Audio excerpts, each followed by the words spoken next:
আজকে কলেজের প্রথম দিন, মানে হাই স্কুল জীবন শেষ করে কলেজ জীবন শুরু করতে যাচ্ছি। যেহেতু নতুন কলেজে যাব, সেহেতু সন্তান সন্তান মনের মধ্যে অন্যরকম এক অনুভূতি কাজ করছে। সকাল সকাল আম্মু রান্না করেছে, আর আমি সবার আগে খেতে বেরিয়ে গেলাম। সাথে আমার হাই স্কুল লাইফের সেই পুরনো সাইকেলটা। আব্বু বলেছিল বাইকের কথা, কিন্তু আমার আবার এইসব দিকে তেমন আকর্ষণ নেই। আমি আব্বুকে বলেছিলাম, আব্বু, আমার এখন বাইক লাগবে না, তুমি বরং সেই টাকা দিয়ে অন্য কোনো কাজ করো। আমি সাইকেল নিয়েই খুব ভালোভাবে কলেজ করতে পারবো। আসলে সাইকেলের সাথে আমার প্রেম হয়ে গেছে। এতদিনের পুরনো বন্ধু ছাড়তে ইচ্ছে করে না, তাই সাইকেল নিয়েই কলেজ করব ঠিক করি। কলেজের উদ্দেশ্যে বেরিয়ে গেলাম। বাসা থেকে কলেজে যেতে প্রায় 20 মিনিট সময় লাগে। একাই যাচ্ছিলাম, সাথে কেউ নেই। কলেজ গেট দিয়ে যখন ঢুকবো, ঠিক তখনই পেছন থেকে একটা গাড়ির হর্নের শব্দ। আমি যথেষ্ট সাইড দিয়েছি, কিন্তু এরপরেও হর্নের শব্দ যা খুব বিরক্তিকর লাগছিল। আমি সাইড না দিয়ে আবার রাস্তার মাঝখানে চলে গেলাম।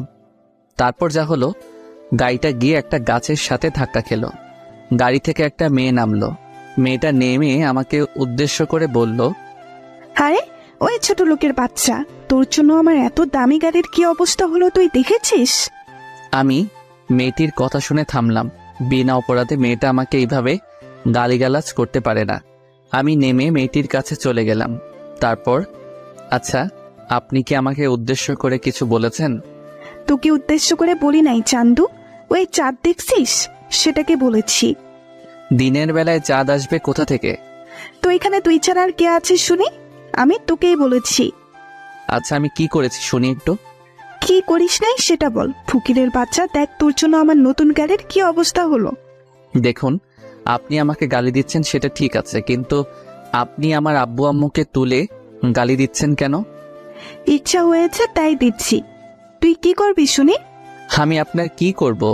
আর শুনুন, আমি তো আপনার কোনো ক্ষতি করি নাই। আপনি ভালোভাবে ড্রাইভ করতে পারেন না, তাই এমন হয়েছে। হয় চুপ, তুই কি আমার ড্রাইভ করা শিখাবি নাকি শুনি? আমি বেশ ভালোভাবেই গাড়ি চালাতে পারি, কিন্তু তোর জন্য এত কিছু।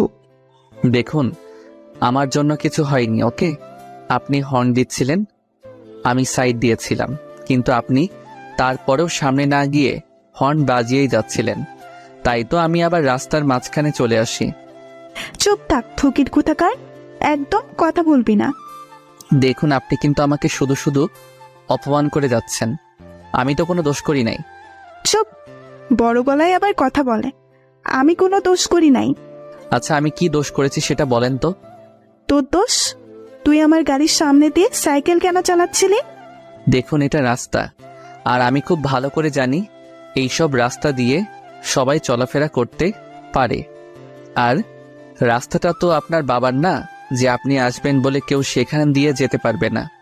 মেয়েটি আমার কথা শুনে রেগে গিয়ে আমার কাছে এসে চড় মেরে দিল। এই, আপনি আমাকে মারলেন কেন? তোর সাহস হয় কি করে আমার বাবাকে নিয়ে কথা বলার শুনি? দেখুন, আপনি কিন্তু অন্যায়ের পর অন্যায় করেই যাচ্ছেন। আমি কিন্তু সব সহ্য করব না। কি করবি তুই শুনি? তোর কি করার ক্ষমতা আছে একটু শুনি?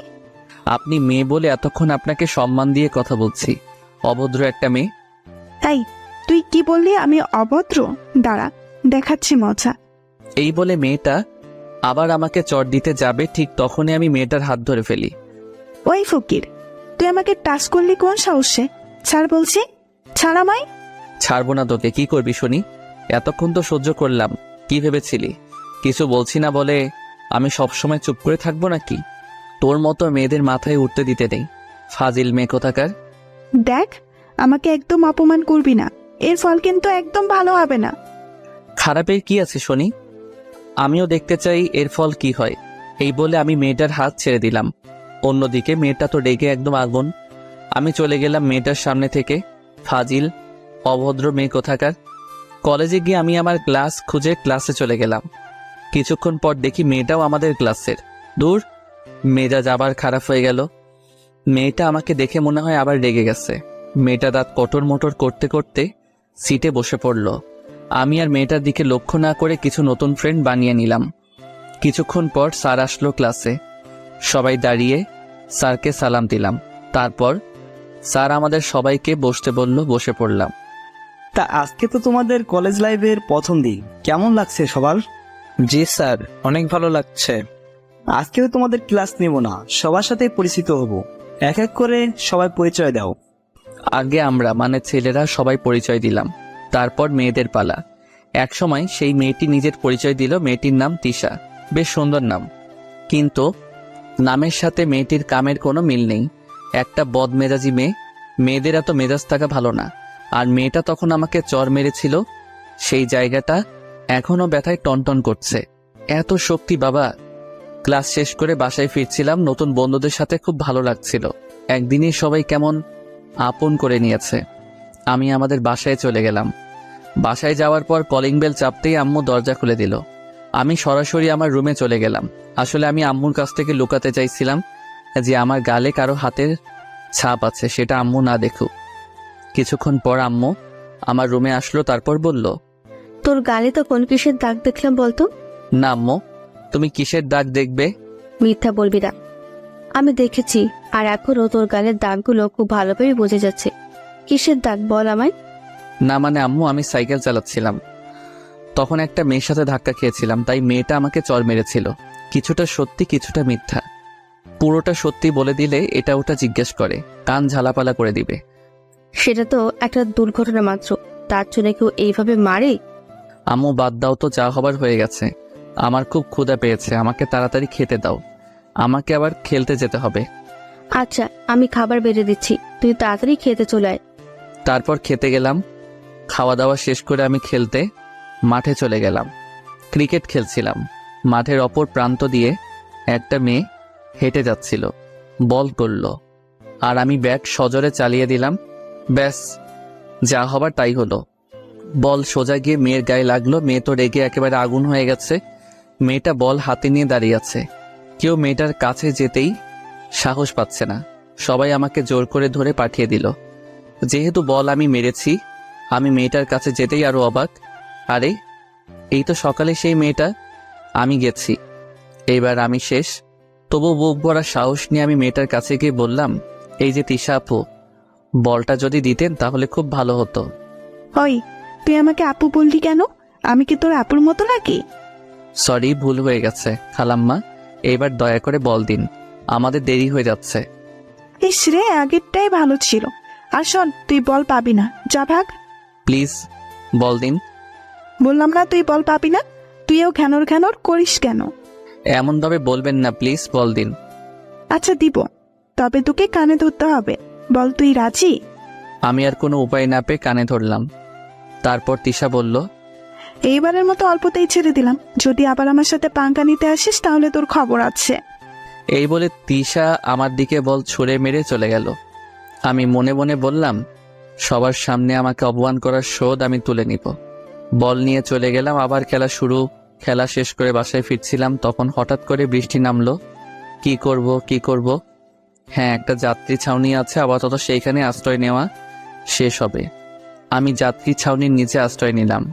বৃষ্টি শেষ, আমি বাসায় ফিরছিলাম, তখন দেখি তিশা আসছে। মাথায় দুষ্টামি বুদ্ধি ভর করলো। তিশা আমাকে দেখে আমার কাছে দিয়ে আসছিল। আমি আমার পাটা একটু বাড়িয়ে দিলাম, তারপর ধপাস, হায় হায়, তিশা পড়ে গেছে। আরে ওই ফাজিল ছোট লোক, তুই এটা কি করলি? কি করেছি আমি? তুই আমাকে ল্যাং মারলি কেন? আমি কোথায় ল্যাং মারলাম? তুমি নিজেই তো আমার পায়ের সাথে। চুপ, একদম চুপ, ফাজিল পোলা। আমি গেলাম, তুমি এভাবে বসে থাকো কেমন? প্লিজ আমাকে একটু উঠিয়ে দেন। সেটা আমি পারবো না, মেয়ে মানুষের গায়ে আমি হাত দিতে পারবো না। প্লিজ একটু ধরে তুলে দে। আমি পারবো না, আমি গেলাম। এই বলে আমি সেখান থেকে চলে আসলাম। পরদিন কলেজে স্যার ক্লাস করাচ্ছে, হঠাৎ তিশা চিৎকার দিয়ে উঠে বলল, স্যার, এটা কি ক্লাসরুম নাকি প্রেম করার জায়গা? কেন, তুমি এমন কথা কেন বললি? স্যার দেখুন, কে যেন আমাকে প্রেমপত্র ছুঁড়ে মেরেছে। কই দেখি দেখি। এই নিন স্যার, দেখুন। এমন কাজ কি করতে পারে? তিশা প্রথমে সবার দিকে তাকালো, তারপর আমাকে দেখিয়ে বলল, স্যার ওই ছেলেটাই মেরেছে। স্যার তখন আমাকে দাঁড় করালেন আর বললেন, এই, তুমি এই কাজ করেছো? স্যার আমি তো এইসবের কিছুই জানি না। স্যার ওই শয়তান ছেলে মিথ্যা কথা বলছে, ওই আমাকে প্রেমপত্র দিয়েছে। স্যার বিশ্বাস করুন, আমি দেই নাই। যে দিয়েছিল সেটা আমি জানি, কিন্তু বলছি না, ঝামেলা হতে পারে। আমি চাইছি ব্যাপারটা অল্পতেই মিটে যাক। তোমার কোনো কথা আমি শুনতে চাই না। এই প্রথম দেখে তোমাকে ছোটখাটো শাস্তি দেব। কি শাস্তি স্যার? কান ধরে দাঁড়িয়ে থাকো। কিন্তু স্যার, কি, এই শাস্তি ভালো লাগে নাই? তাহলে চলো তোমাকে নিয়ে প্রিন্সিপালের কাছে যাই। না স্যার, ঠিক আছে, আমি কানে ধরছি। আর কিছু করার নেই, যার জন্য কানে ধরলাম সে আমার দিকে হা করে তাকিয়েছিল। যাক, শত্রু তো বাড়ালাম না। যার জন্য কানে ধরলাম সে আমার বন্ধু হবেই। আমি কানে ধরেছি আর তিশা মিটিমিটি হাসছে, সেটা দেখে আমার গা জ্বলে যাচ্ছে। না পারছি কিছু বলতে, না পারছি কিছু সহ্য করতে, শুধু জ্বলছি। ক্লাস শেষে আমি বাইরে বের হয়ে ক্যাম্পাসে চলে গেলাম। একা বসেছিলাম, ক্লাসে সবার সামনে কানে ধরেছি, সবাই আমার দিকে চেয়ে হাসছে, সেটা আমার খুব খারাপ লাগছে। একা বসেছিলাম, তখন কোথা থেকে যেন তিশা এসে আমার গালে চড় বসিয়ে দিল। আমি তো হতবাক, সাথে ক্যাম্পাসের সবাইও। আমি গালে হাত দিয়ে বললাম, এই তুমি আমাকে মারলে কেন? বেশ করেছি, মেরেছি। তোর মতো ছোট লোক কি করে ভাবলো তুই আমাকে প্রেমপত্র দিবি আর আমি রাজি হয়ে যাব? আমি তোমাকে প্রেমপত্র দিতে যাব কোন দুঃখে শুনি? এখন আবার ন্যাকা সাজা হচ্ছে? তুই যে একটা বদ ছেলে সেটা আমার বোঝা হয়ে গেছে। দেখ, তোকে শেষবারের মতো বলে দিচ্ছি, তুই ওই সব ধান্দা মাথা থেকে বের করে দে। তোর মতো ফকিরকে আমি ভালোবাসি না, আর কোনোদিন ভালোবাসবো না। তোর মতো ছেলেদের করুণা করা যায়, কিন্তু ভালোবাসা যায় না। আমি তো তোমাকে ভালোবাসি না, তাহলে এত কথা আসছে কোথা থেকে শুনি? ভালোবাসিস না? না, তাহলে প্রেমপত্র দিলি কেন? আমি তোমাকে কোনো প্রেমপত্র দেই নাই। এখন আবার মিথ্যা বলা হচ্ছে, তাই না? তখন পেছন থেকে একটা ছেলে বলে, ও কোনো মিথ্যা কথা বলে নাই, ও সত্যি কোনো প্রেমপত্র দেয় নাই। আসলে আমি ওটা তানহার দিকে ছুঁড়ে মারছিলাম, কিন্তু বলে সেটা আপনার কাছে চলে যায়। তাহলে সেটা এতক্ষণ না বলে এখন বলছেন কেন? আমি বলার জন্য আপনাদের খুঁজতেছিলাম। এখন বিশ্বাস হলো তো আমি তোমাকে কোনো প্রেমপত্র দেই নাই? হুম। আর কিছু না বলে তিশা সেখান থেকে চলে গেল, আর ছেলেটি আমার কাছে এসে বলল, আমি সরি, আমার জন্য তোমাকে এত কিছু সহ্য করতে হলো। না, এর জন্য সরি বলার কি আছে? আচ্ছা, আমরা কি ফ্রেন্ড হতে পারি? শুধু ফ্রেন্ড না, বেস্ট ফ্রেন্ড। হ্যাঁ, হতেই পারে। তোমার নাম কি? আমার নাম ফারাবি, তোমার নাম তো সোহেল। হ্যাঁ। আচ্ছা, ফ্রেন্ডশিপে তুই করা বলাটা বেশি ভালো, তাই না? হ্যাঁ, সেটাই। এইভাবেই কলেজে একজন বেস্ট ফ্রেন্ড পেয়ে গেলাম। এরপর থেকে অনেক বন্ধু হতে লাগলো। ফারাবি আর আমি এখন একদম কাছের, বলতে গেলে দুই ভাইয়ের মতো। একদিন দেখি ফারাবি মন খারাপ করে বসে আছে। কিরে মামা, মন খারাপ কেন? আর বলিস না, আমি তানহাকে এত ভালোবাসি, কিন্তু আমি সেটা এখনো তানহাকে বলতেই পারলাম না। তুই তো একটা গাধা, তাই বলতে পারিস নাই। আচ্ছা, কাল কলেজে চল, আমি সব ম্যানেজ করে দিব। কিভাবে কি করবি দোস্ত? সেটা কালকে দেখতে পারবি। পরদিন কলেজে ফারাবি আর আমি অনেক আগেই কলেজে চলে এসেছি। দেখি তানহা আর ওর বান্ধবীগুলো আসছে। আমি তানহার সামনে গিয়ে বললাম, তানহা, তোমার সাথে আমার কিছু কথা ছিল। জি বলো, কি কথা? দেখো, বেশি ঘুরিয়ে পেঁচিয়ে বলতে পারবো না, আমার বন্ধু ফারাবি তোমাকে ভালোবাসে। আপনার বন্ধু ফারাবি আমাকে ভালোবাসে, সেটা আপনার বন্ধুর ব্যাপার, কিন্তু আমি অন্য এক ফারাবিকে ভালোবাসি, ক্লাস 10 থেকে। কিন্তু আমার বন্ধু তো তোমাকে অনেক ভালোবাসে। প্লিজ ফারাবিকে ফিরিয়ে দিও না। সরি, আমার পক্ষে সম্ভব নয়। আমি মন খারাপ করে ফারাবির কাছে চলে গেলাম। তারপর, দোস্ত, তুই তানহাকে ভুলে যা। কেন? একথা কেন বললি? তানহা নাকি অন্য কোনো এক ফারাবিকে ভালোবাসে। দাঁড়া, তানহার মজা বের করতেছি। গত 1 বছর যাবত আমি ওর পেছনে ঘুরছি। ফারাবি গিয়ে তানহার সামনে দাঁড়িয়ে, এই, তোমার পেছনে ঘুরছি আর তুমি অন্য কোনো ফারাবিকে ভালোবাসো? না মানে, আমি অন্য কাউকে ভালোবাসি। আর এই কথা তোমাকে কে বলেছে শুনি? কেন? আমার বন্ধু বলল তুমি নাকি অন্য কোনো ফারাবিকে নাকি ভালোবাসো। কে? তোমার বন্ধু? এই তো আমার বন্ধু। আরে, আমি কি জানতাম নাকি এনি তোমার বন্ধু? আমি তো ভাবছি এনি যার কথা বলছে আর আমি যাকে ভালোবাসি দুজন আলাদা মানুষ। তার মানে তুমিও আমাকে? হ্যাঁ। তাহলে তুমি যে বলেছো 1 বছর ধরে ভালোবাসো? হ্যাঁ, বাসি তো। আমি তোমাকে গত 1 বছর ধরে ভালোবাসি, অনেক ভালোবাসি তোমাকে। তাহলে এতদিন বললে না কেন? কেন? আমি কেন বলবো? তুমি বললে না কেন? আচ্ছা, তোরা দুজন কথা বল, আমরা না হয় অন্য জায়গায় গিয়ে বসি, কেমন? তারপর আমি আর তানহার বান্ধবীরা অন্য জায়গায় এসে বসে পড়লাম, তাদের সাথে কথা বলতে লাগলাম। তখন কোথা থেকে যেন তিশা এসে বলল, কি ব্যাপার, সেদিন আমাকে লাভ লেটার দিয়ে কাজ হয়নি বলে আজ আবার নতুন কারো খোঁজ করছিস নাকি? দেখো, তুমি যখন তখন এসে এইভাবে আবল তাবল কোনো কথা বলবে না। এরা সবাই আমার ফ্রেন্ড। ফ্রেন্ড না ছাই, তোকে আমি খুব ভালোভাবেই চিনে গেছি। তখন তানহার এক বান্ধবী নাম অধরা সে বলে উঠল, দেখুন, সে যদি আমাদের কারোর সাথে প্রেম করে তাতে আপনার সমস্যা কোথায় শুনি? আপনি তো আর তার গার্লফ্রেন্ড না যে আপনার প্রবলেম হবে। কি রে, তুই ওর হয়ে এত কথা বলছিস? তুই কে শুনি? ওকে ভালোবাসিস নাকি? যদি ভালোবাসি তাতে আপনার কোনো সমস্যা আছে নাকি শুনি? আমার কেন সমস্যা হতে যাবে? তাহলে এখানে এত কথা না বলে এখান থেকে জানতো। কেন, আমি কি তোদের প্রেমে সমস্যা করছি নাকি? দেখুন, আমরা এখানে প্রেম করছি না, আমরা জাস্ট ফ্রেন্ড। আর আপনি চাইলে আমাদের সাথে যোগ দিতে পারেন। আমার বইয়েই গেছে তোদের মতো মানুষদের সাথে আড্ডা দিব। তিশা চলে গেল। এই মেয়ের মতিগতি কিছুই বুঝি না, যখন তখন অপমান করে। আমি এই মেয়ের কি এমন ক্ষতি করেছিলাম যে যখন তখন অপমান করে? ভালো লাগে না। এই, আপনার কি মন খারাপ? না, মন খারাপ কেন থাকবে? আরে ওই মেয়ের কথাই কিছু মনে করবেন না। যে যেমন সে তেমনই ভাববে। সে নিজে হয়তো অন্য কারোর সাথে প্রেম করে, তাই আপনাকে আমাদের সাথে বসে থাকতে দেখে বলছে আপনি প্রেম করছেন। আচ্ছা, ফারাবিকে কিভাবে চিনলেন? ওই যে সেই দিনের কথা মনে আছে, যেদিন ক্লাসে আমি কান ধরে দাঁড়িয়েছিলাম? হ্যাঁ আছে। জানেন, আপনাকে অনেক কিউট লাগছিল সেদিন। এত হাসার কি হলো? না মানে, আপনাকে পিচ্চি একটা ছেলের মতো মনে হচ্ছিল। ওই, আপনি কি রাগ করলেন নাকি? না, রাগ কেন করব? আচ্ছা তাহলে এবার বলুন, ফারাবিকে আপনি কিভাবে চিনলেন? মানে আপনাদের পরিচয় হলো কিভাবে? সেদিন ফারাবি আপনার বান্ধবীকে চিঠি ছুঁড়ে মেরেছিল নিচ থেকে, সেটা তিশার কাছে চলে যায়। আর তারপরের ঘটনা আপনি জানেন। আর ফারাবি যখন তিশাকে চিঠি ছুঁড়ে মেরেছিল সেটা আমি দেখছিলাম, কিন্তু তারপরেও আমি সেটা বলি নাই। তারপরে থেকেই আমাদের ফ্রেন্ডশিপ হয়ে যায়। আপনি সব জেনেও কিছু বলেন নাই? পিচ্ছি। আচ্ছা, আমরা তো সেম ইয়ারেই পড়ি, তুমি করে বলবো আমরা। আপনি বলাটা আমার একদম ভালো লাগছে না। আচ্ছা, আপনার যা ইচ্ছা বলুন। শুধু আমি কেন বলবো, আপনাকেও বলতে হবে। কিন্তু কোনো কিন্তু নয়, এখন থেকে আমি তোমাকে তুমি আর তুমিও আমাকে তুমি করেই বলবে, মনে থাকে যেন। আচ্ছা, থাকবে। ওই, এই দুইজনকে সে কখন ছেড়ে এসেছি, এখনো তাদের কোনো খোঁজ খবরই নেই। কি করছে চলো গিয়ে দেখি। হ্যাঁ চলো। তারপর আমি, অধরা আর তার বান্ধবীরা চলে গেলাম। দেখি ফারাবি মাত্র একে অপরকে জড়িয়ে ধরতে যাবে, ঠিক তখনই মামা ভাগ সারাইলো। ফারাবি তো তানহাকে ছেড়ে সোজা দৌড়। এদিকে আমি, অধরা, বাকি সবাই হাসতে হাসতে শেষ। তানহাও যোগ দিল আমাদের সাথে। ফারাবি আসলে একটা মহাবিদু। হুম। আমাকে এতদিন ধরে ভালোবাসে, কিন্তু বলার সাহস পাইনি। আর দেখুন, আপনার মিথ্যে কথা শুনে কিভাবে দৌড় দিল।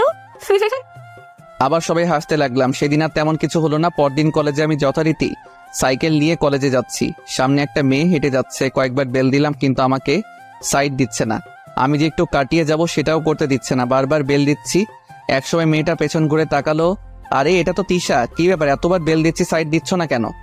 আমার ইচ্ছা হচ্ছে তাই দিচ্ছি না, আর তোর এই খ্যাতমার্কা সাইকেলের বেল আমার কান ঝালাপালা করে দিচ্ছে। বাসায় রেখে আসতে পারিস না এই ভাঙারি ব্যাটারিকে? দেখো, তুমি আমায় যা ইচ্ছা বলো, কিন্তু আমার সাইকেল নিয়ে কিছু বলবা না। তিশা আমার কথা শুনে মনে হয় রেগে গেল। তারপর তিশা আমার সাইকেলে এত জোরে লাথি মারলো, সাইকেল আমার হাত থেকে ছুটে পড়ে গেল। তিশা যখন আমার সাইকেলে লাথি মারছিল আমার মনে হচ্ছিল সে আমার বুকে লাথি মারছে। আমি নীরব হয়ে গেলাম। কিরে, এমন চুপ করে আছিস কেন? ধুর, তোর সাইকেলের মতো তুইও খ্যাত থাক। তিশা চলে গেছে, কিন্তু আমি তখনও সেখানে দাঁড়িয়ে আছি। বেস্ট ফ্রেন্ডকে অপমান করলে যেমন কষ্ট হয়, আমারও তেমন কষ্ট হচ্ছিল। আমি দাঁড়িয়ে আছি, তখন কোথা থেকে অধরা এসে আমাকে বলল, আরে তুমি এখানে এইভাবে দাঁড়িয়ে আছো কেন? আর তোমার সাইকেল এভাবে পড়ে আছে কেন? আরে তুমি কাঁদছো কেন? কি হয়েছে? আমি তখন অধরাকে সব বললাম। অধরা আমার কথা শুনে খানিক মুচকি হাসি দিয়ে বলল, ওই জন্য কেউ কাঁদে, বোকা ছেলে? অধরা আমার সাইকেলে উঠিয়ে আমাকে বলল, তুমি সাইকেল চালাও, আমিও তোমার সাইকেলে চড়ে যাব। কিন্তু যেটা বলেছি সেটা করো। আমি আর কি করব? আমি সাইকেলে উঠে বসলাম, আর অধরা পেছনে না বসে সামনে বসলো। আমি সাইকেল চালাতে শুরু করলাম। একটা গান আছে না, চলে আমার সাইকেল ওই উইরা উইরা, আমার সেই গান গাইতে ইচ্ছে করছে। আচ্ছা সোহেল, জানো আমার এখন অনেক ভালো লাগছে। কেন, এত ভালো কেন লাগছে? সেটা আমি বলতে পারছি না, কিন্তু অনেক ভালো লাগছে সেটা বুঝতে পারছি সোহেল। আচ্ছা, বুঝতে হবে না, আমাকে সাইকেল চালাতে দাও, এত টিরিং বিরিং করো না। আচ্ছা ঠিক আছে। আমি সাইকেল চালিয়ে কলেজ পর্যন্ত আসলাম। সবাই অবাক আমাদের দেখে, হা করে তাকিয়ে আছে আমাদের দিকে। তিশাও অবাক। তিশা মনে হচ্ছে একটু বেশি অবাক হয়েছে। তিশা হা করে তাকিয়েছিল আমাদের দেখে। এই তুমি এখানে নামালে কেন? সাইকেল জায়গা মতো রেখে আসি। আচ্ছা যাও, তাড়াতাড়ি এসো, আমি চলে গেলাম। তিশা আমার কাছে এসে বলল, কিরে, আজকাল কি সাইকেলে যাত্রী উঠানো শুরু করলি নাকি? নিশ্চুপ, কোনো কথা বলছি না। সকালে তিশা আমার সাথে যা করেছে তার জন্য আমি তিশাকে কোনোদিন মাফ করতে পারবো না। কিরে, কথা বলছিস না কেন? বোবা হয়ে গেলি নাকি? দেখো, তোমার সাথে আমার কথা বলার কোনো ইচ্ছা নাই। তাহলে কি আছে? কোনো কিছুর ইচ্ছা নাই। তুমি প্লিজ আমার সাথে এমন ব্যবহার করা ছেড়ে দাও। আমি তো তোমার কোনো ক্ষতি করি নাই।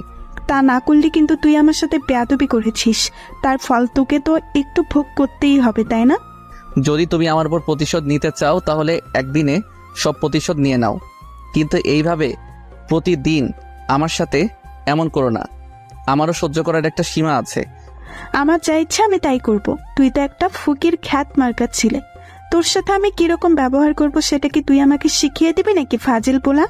তুমি এখন যা ইচ্ছা বলো, কিন্তু সবার সামনে আমাকে আর অপমান করো না। আমাকে সবার সামনে ছোট বানিয়ে তোমার লাভ কি একটু বলবে? কোনো লাভ নাই তো।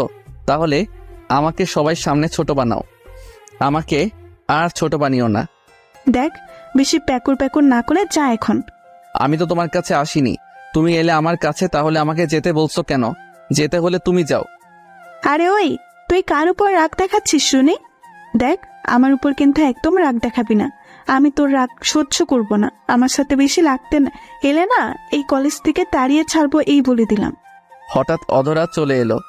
কে কাকে তাড়াবে? ওই, তুই এখানে এলি কেন? তোকে কি কেউ আমাদের মাঝখানে ডেকেছে? তুই কেন এলি আমাদের মাঝে নাক গলাতে? বারে, তুমি আমার ফ্রেন্ডকে আপন করেছো, তাকে হুমকি দিচ্ছ, আর আমি চুপটি করে থাকবো? সেটা কিভাবে হয় বলো? আমি থাকতে আমার ফ্রেন্ডকে তুমি অপমান করতে পারো না। আমি তো অবাক, অধরা আমাকে নিয়ে এত সিরিয়াসলি কথা বলছে, ঝগড়া করছে। তুই এমন ভাবে কথা বলছিস যেন এই গায়া খ্যাত ছেলেটা তোর বয়ফ্রেন্ড। হ্যাঁ সোহেল, আমার বয়ফ্রেন্ড, তাতে কোনো সমস্যা? আরে বাহ, তা কবে শুরু করলি রিলেশন? এই তো মাত্র শুরু করেছি। রিলেশন শুরু করেছিস, তার প্রমাণ কি? তুই কি প্রমাণ চাস বল, আমি সেই প্রমাণই দিব। তাহলে এক কাজ কর, জড়িয়ে ধরে একটা চুমু খাতো। কেন চুমু খাবো কেন? আরে তা না হলে বুঝবো কিভাবে যে তুই তাকে কি ভালোবাসিস কিনা? আচ্ছা, আমি এক্ষুনি প্রমাণ করে দিচ্ছি। এই বলে অধরা আমার দিকে এগোচ্ছে, অবস্থা বেগোতেই। এখানে থাকলে যে কোনো কিছু হয়ে যেতে পারে। অধরা আমার কাছে আসার আগে আমি দৌড় দিলাম, একটা নিরাপদ স্থানে এসে হাঁপাতে লাগলাম। জানি না ওই জায়গায় দাঁড়িয়ে থাকলে কি না কি হয়ে যেত। ও অধরার পরিচয় দেয়নি। অধরা দেখতে খুব সুন্দরী, ময়দা সুন্দরী না, প্রাকৃতিক সুন্দরী। আর অধরার পরিবার বেশ ভালোই স্থানেই আছে, কিন্তু অধরার মনে কোনো অহংকার নেই। পরিচয় দিতে দিতে ক্লাসের বেল দিয়ে দিচ্ছে। ক্লাসে ঢুকে দেখে অধরা আমার দিকে রাগি লোকে তাকিয়ে আছে। আরে এই মেয়ের আবার কি হলো, আমার দিকে এমনভাবে তাকিয়ে আছে কেন? আমি তো কোনো দোষ করি নাই। আর অন্যদিকে দেখি তিশা মুচকি আসছে। বুঝি না এই দুই মেয়ের কি হয়েছে। তবে তখন যে অবস্থা হয়েছিল তাতে করে তাদের দুজনের চুল ধরাধরি হয় নাই, এটাই অনেক। ক্লাসের স্যার এসে পড়ছে, সবাই মিলে দাঁড়িয়ে স্যারকে সালাম দিলাম। দাঁড়ানো অবস্থায় আবার অধরার দিকে তাকিয়েছিলাম, দেখে বজ্জাত মেয়েটা তখন আমার দিকে রাগি লুকে তাকিয়ে আছে। গাল লাল হয়ে গেছে, চোখ তো আরো বেশি লাল, মনে হয় জ্বলছে। আমি পোড়া পোড়া গন্ধ পাচ্ছি। ক্লাসের সময় আমি যেই কয়বার অধরার দিকে তাকিয়েছিলাম প্রত্যেকবার দেখেছি অধরা আমার দিকে রাগি লুকে তাকিয়ে আছে। তাই ভয়ে পরের ক্লাসে আর অধরার দিকে তাকাই নাই। ক্লাস শেষ করে পালিয়ে পালিয়ে বাসায় চলে আসছি। জানি না আবার কার সামনে পড়বো, আবার নতুন কি ঝামেলা হবে। তার থেকে ভালো পালিয়ে বাসায় চলে আসলাম। বাসায় এসে খাওয়া দাওয়া শেষ করে একটু ঘুমিয়েছিলাম, আর তখনই কে যেন এসে আমার কান টেনে ধরেছে। এর আগে কখনো এমন হয় নাই, কোনোদিন কেউ আমার কান টেনে ধরে নাই। আমি ঘুম ঘুম চোখে দেখে অধরা আমার পাশে বসে আছে, সকালেই সেই রাগি লোক। উফ, আমি স্বপ্ন দেখছি, মেয়েটা আমার উপর এত খেপেছে কেন? তুই তখন এভাবে পালিয়ে গেলি কেন? আমাকে এখন একটু ঘুমাতে দাও, কালকে কথা হবে। কাল কেন হবে? আমি আজকেই কথা বলবো, আজকে। আমার ঘুম তখন অনেকটাই হালকা হয়ে গেছে। আমি ভালোভাবে তাকিয়ে দেখি অধরা আমার কান টেনে ধরে বসে আছে। এই তো তুমি এখানে? কেউ দেখেনি তো? সবাই দেখেছে, কিন্তু কেউ কিছু বলতে সাহস পায়নি। সাহস পাইনি মানে বুঝলাম না। তোকে এত কিছু বলতে হবে না, এখন বল তুই তখন অমন করে দৌড়ে পালালি কেন? তো কি আমি দাঁড়িয়ে থাকতাম নাকি? হ্যাঁ থাকতিস, তোর জন্য আমি এই প্রথম হেরে গেলাম। হেরে গেছো মানে? হেরে গেছি মানে আমি ওই বজ্জাত মেয়ের কাছে হেরে গেছি। জানিস, তুই চলে যাবার পর বজ্জাত মেয়েটা আমাকে অনেকগুলো কথা শুনিয়েছে। সেখানে আমার কি দোষ? সব তোর দোষ। তুই তখন সেখানে দাঁড়িয়ে থাকলে তো সবকিছু মিটে যেত। তুমি যে আমাকে কিস করতে আসছিলে তার জন্যই তো পালিয়ে গেছি। একটা কিস খেলে কি এমন ক্ষতি হতো শুনি? বাড়ি আমার লজ্জা লাগে না বুঝি? পাইছে রে আমার লজ্জাবতী। আচ্ছা, সব কথা পরে, আগে বলো তো তুমি আমাদের বাসায় কিভাবে আসলে? আব্বু আম্মু তোমাকে কিছু বললো না? আমি ফারাবির কাছ থেকে তোমার বাসার ঠিকানা নিলাম, তারপর তোমার বাসায় আসলাম। আর আব্বু আম্মু তাদের তো মাত্র একটা কথা বলেই পটিয়ে ফেলেছি। কি এমন কথা বলছো? বলতে লজ্জা করছে। লজ্জা করে? কিন্তু কেন? না মানে আমি বলেছি আমি তাদের ছোট ছেলের হবু বউ, দুষ্টুমির হাসি দিয়ে।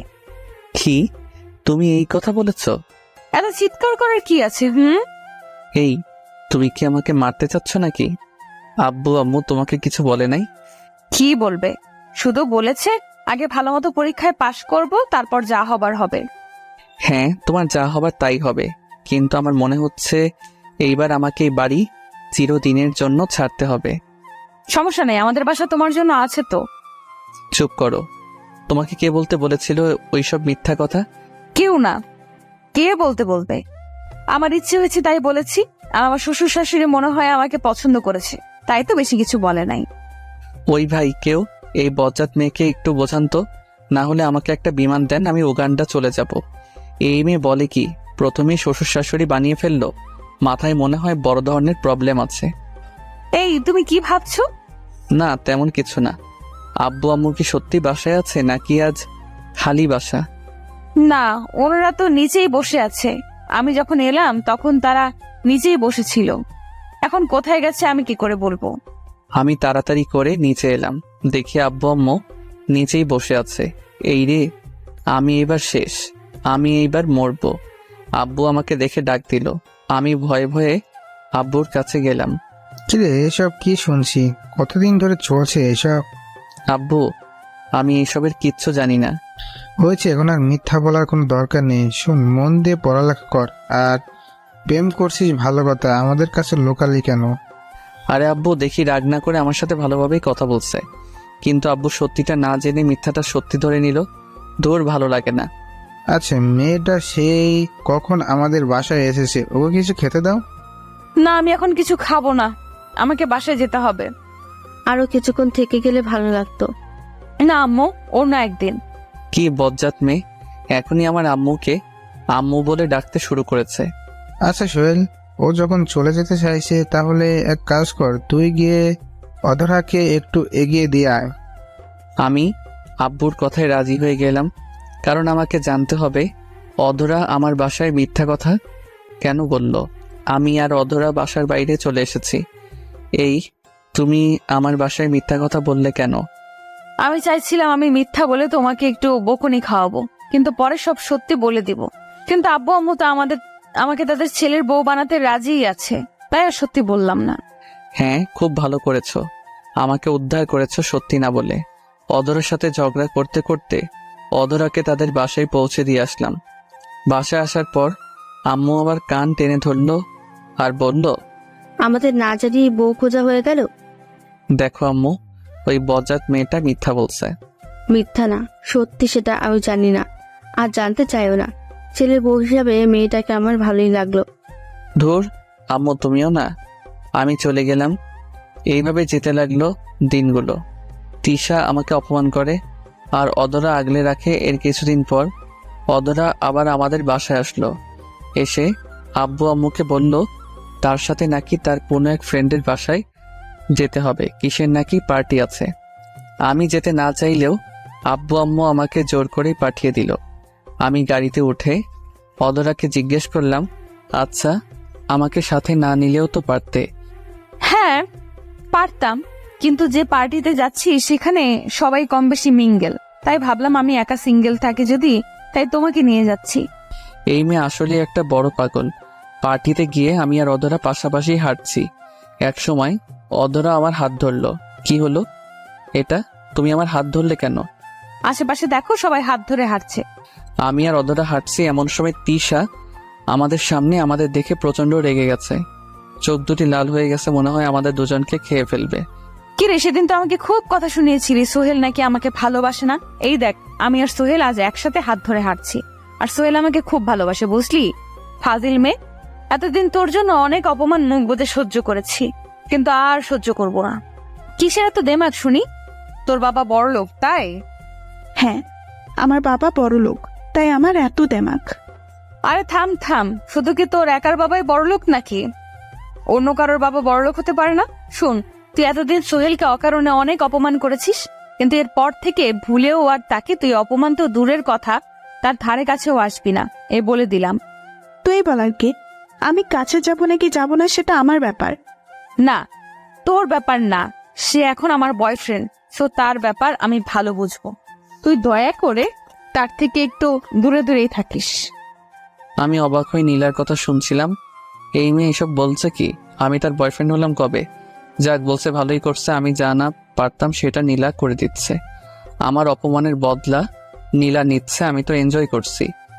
আরে আমি কি তোর মতো বোকা নাকি? আমি তোর মতো খ্যাতনারকা ছেলের সাথে যাব আর কোনোদিন তুই আমাকে তার ধারের কাছেও দেখবি না। সেটা হলেই ভালো হয়। তিশা হনহন করে চলে গেল। আচ্ছা, তুমি তিশাকে এত কিছু বললে কেন? আমার ইচ্ছে হলো তাই বললাম। এতদিন চুপচাপ ছিলাম, কিছু বলি নাই। আর বলি নাই বলে মেয়েটা এত বেড়ে গেছে, আর তুমি ওই মেয়ের হয়ে কথা বলছো কেন? কই, আমি কখন বললাম? না বলাই ভালো, চলো পার্টি এনজয় করি। পার্টি আমার এনজয় করা শেষ।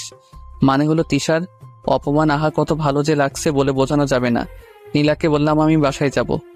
কেন এত আগে বাসায় কেন যাবে? আমার ভালো লাগছে না। এই কি বলো, কি হয়েছে তোমার?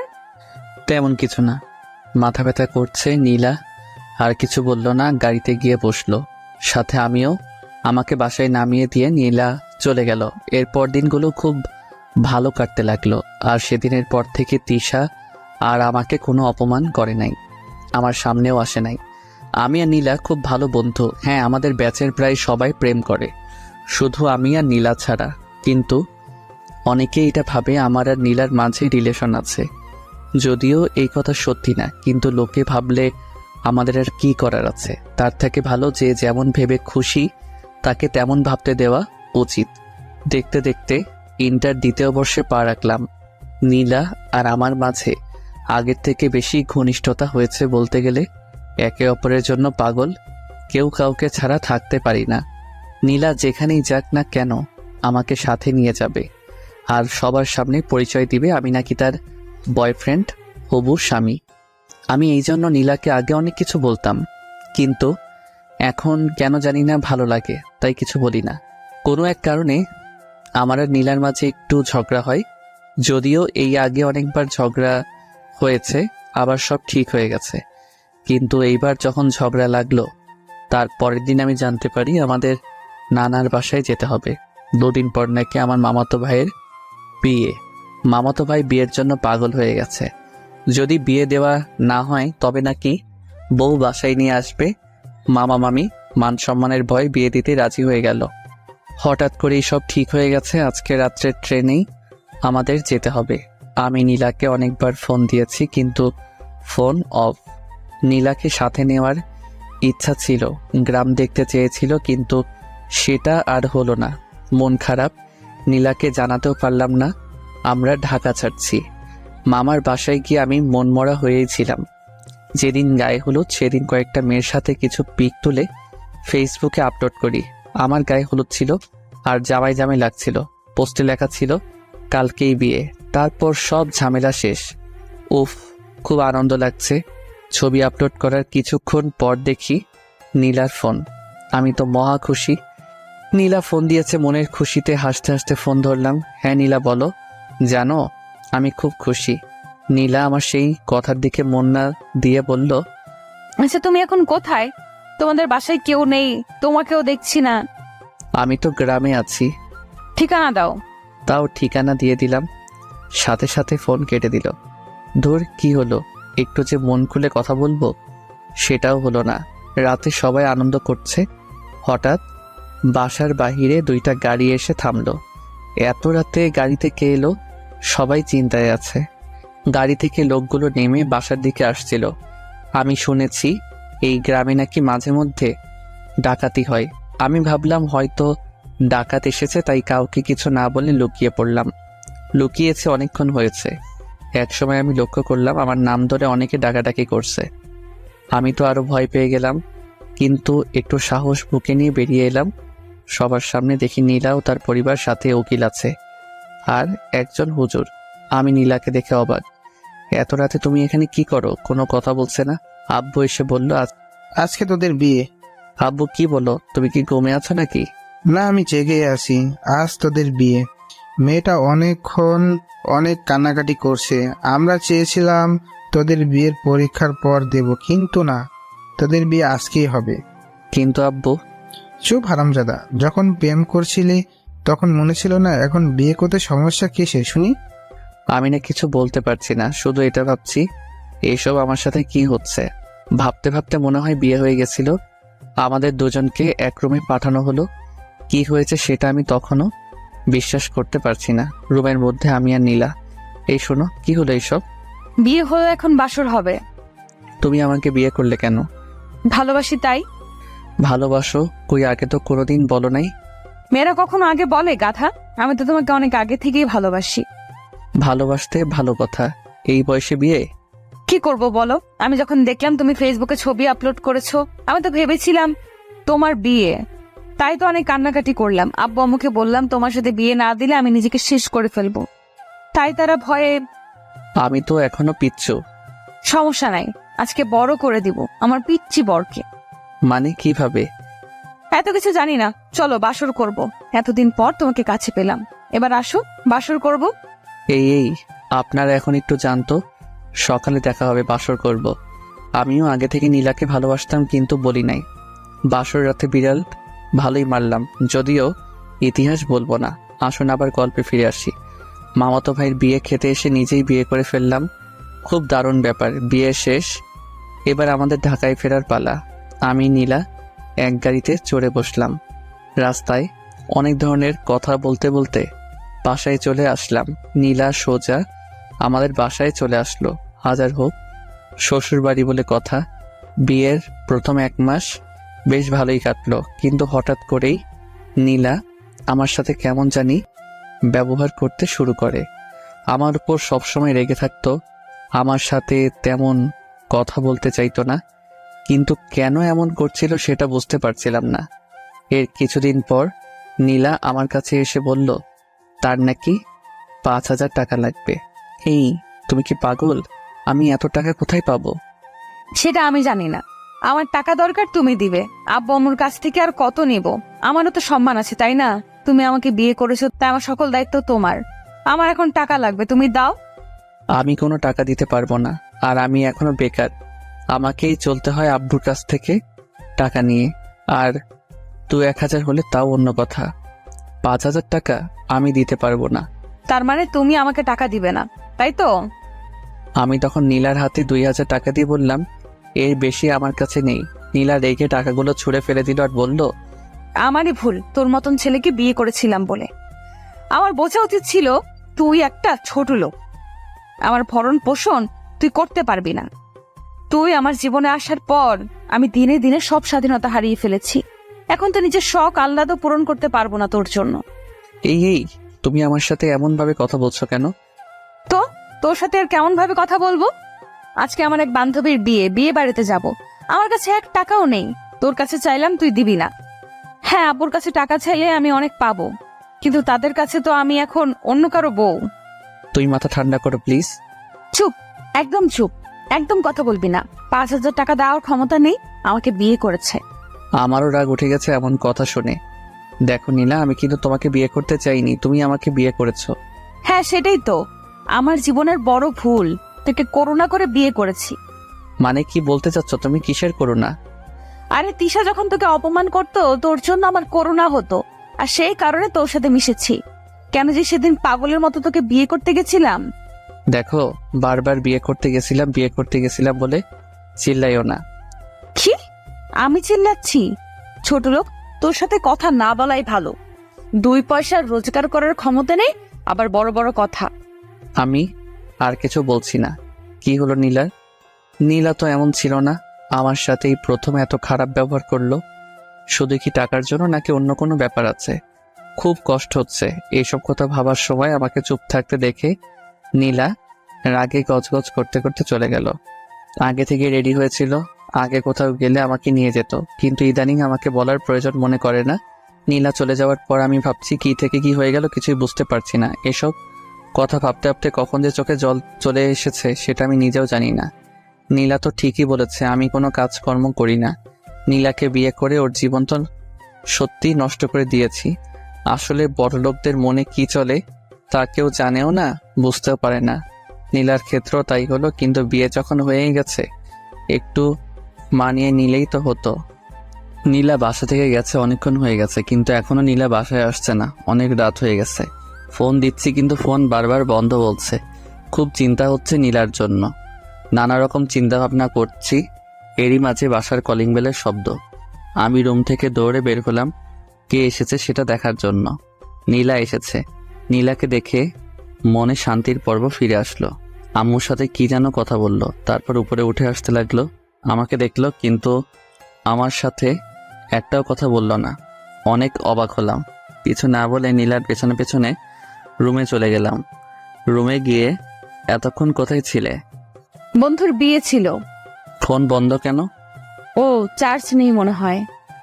আমার তো চিন্তা হয় নাকি, সেই সকালে বের হয়েছ আর সারাদিন ফোন ছিল বন্ধ।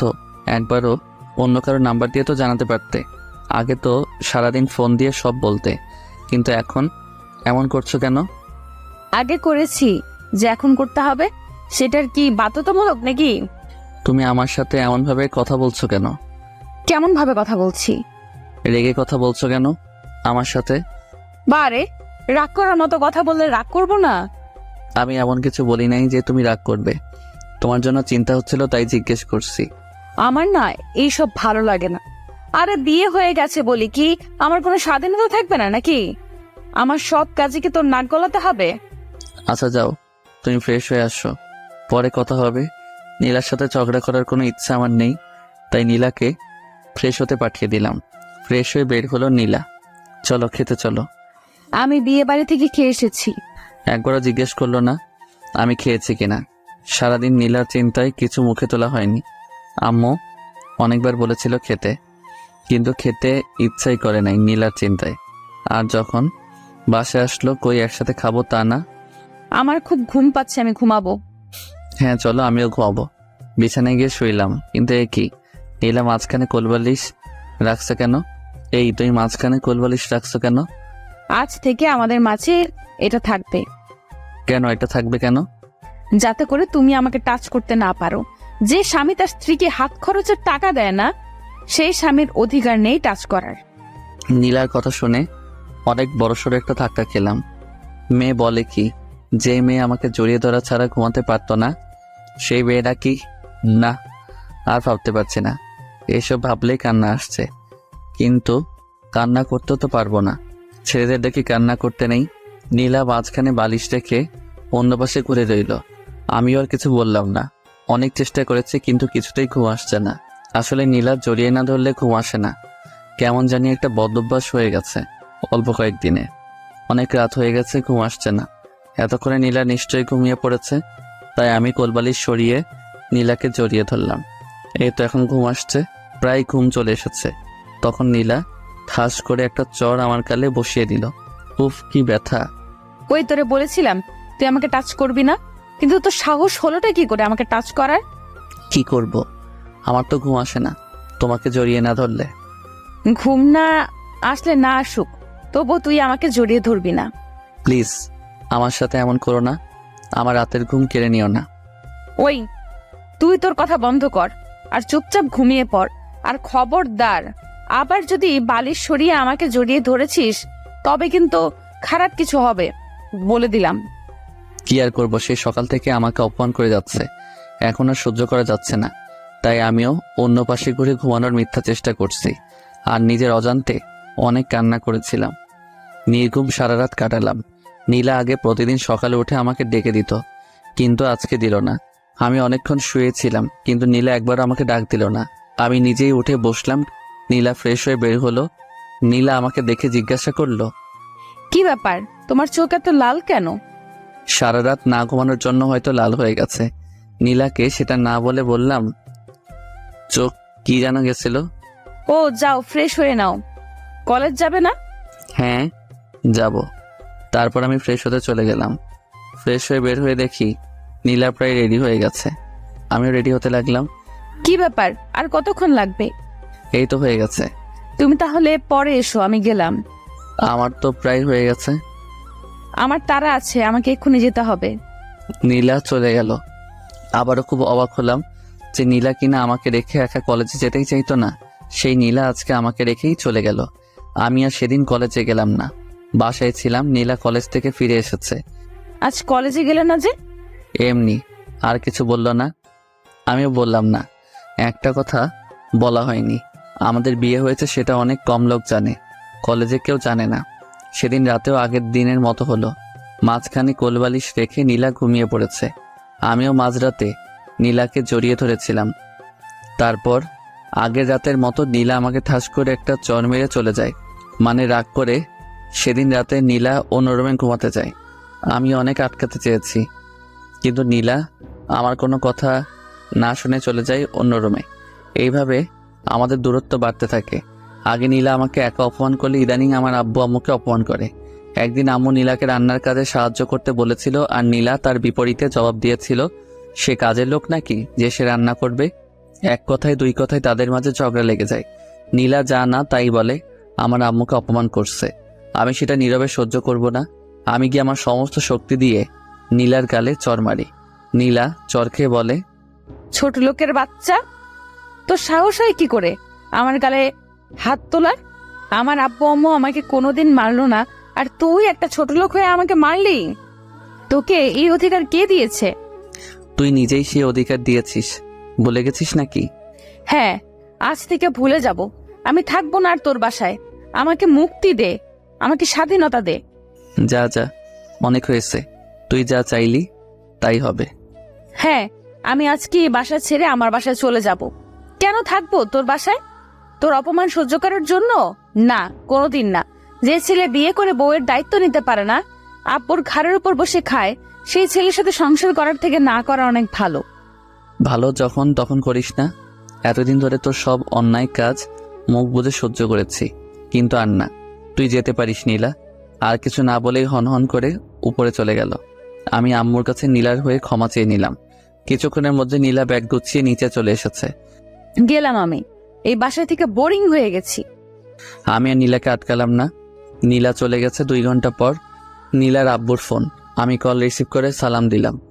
বাবা, তোমার আর নীলার কি কিছু হয়েছে? আমি তারপর সব বললাম।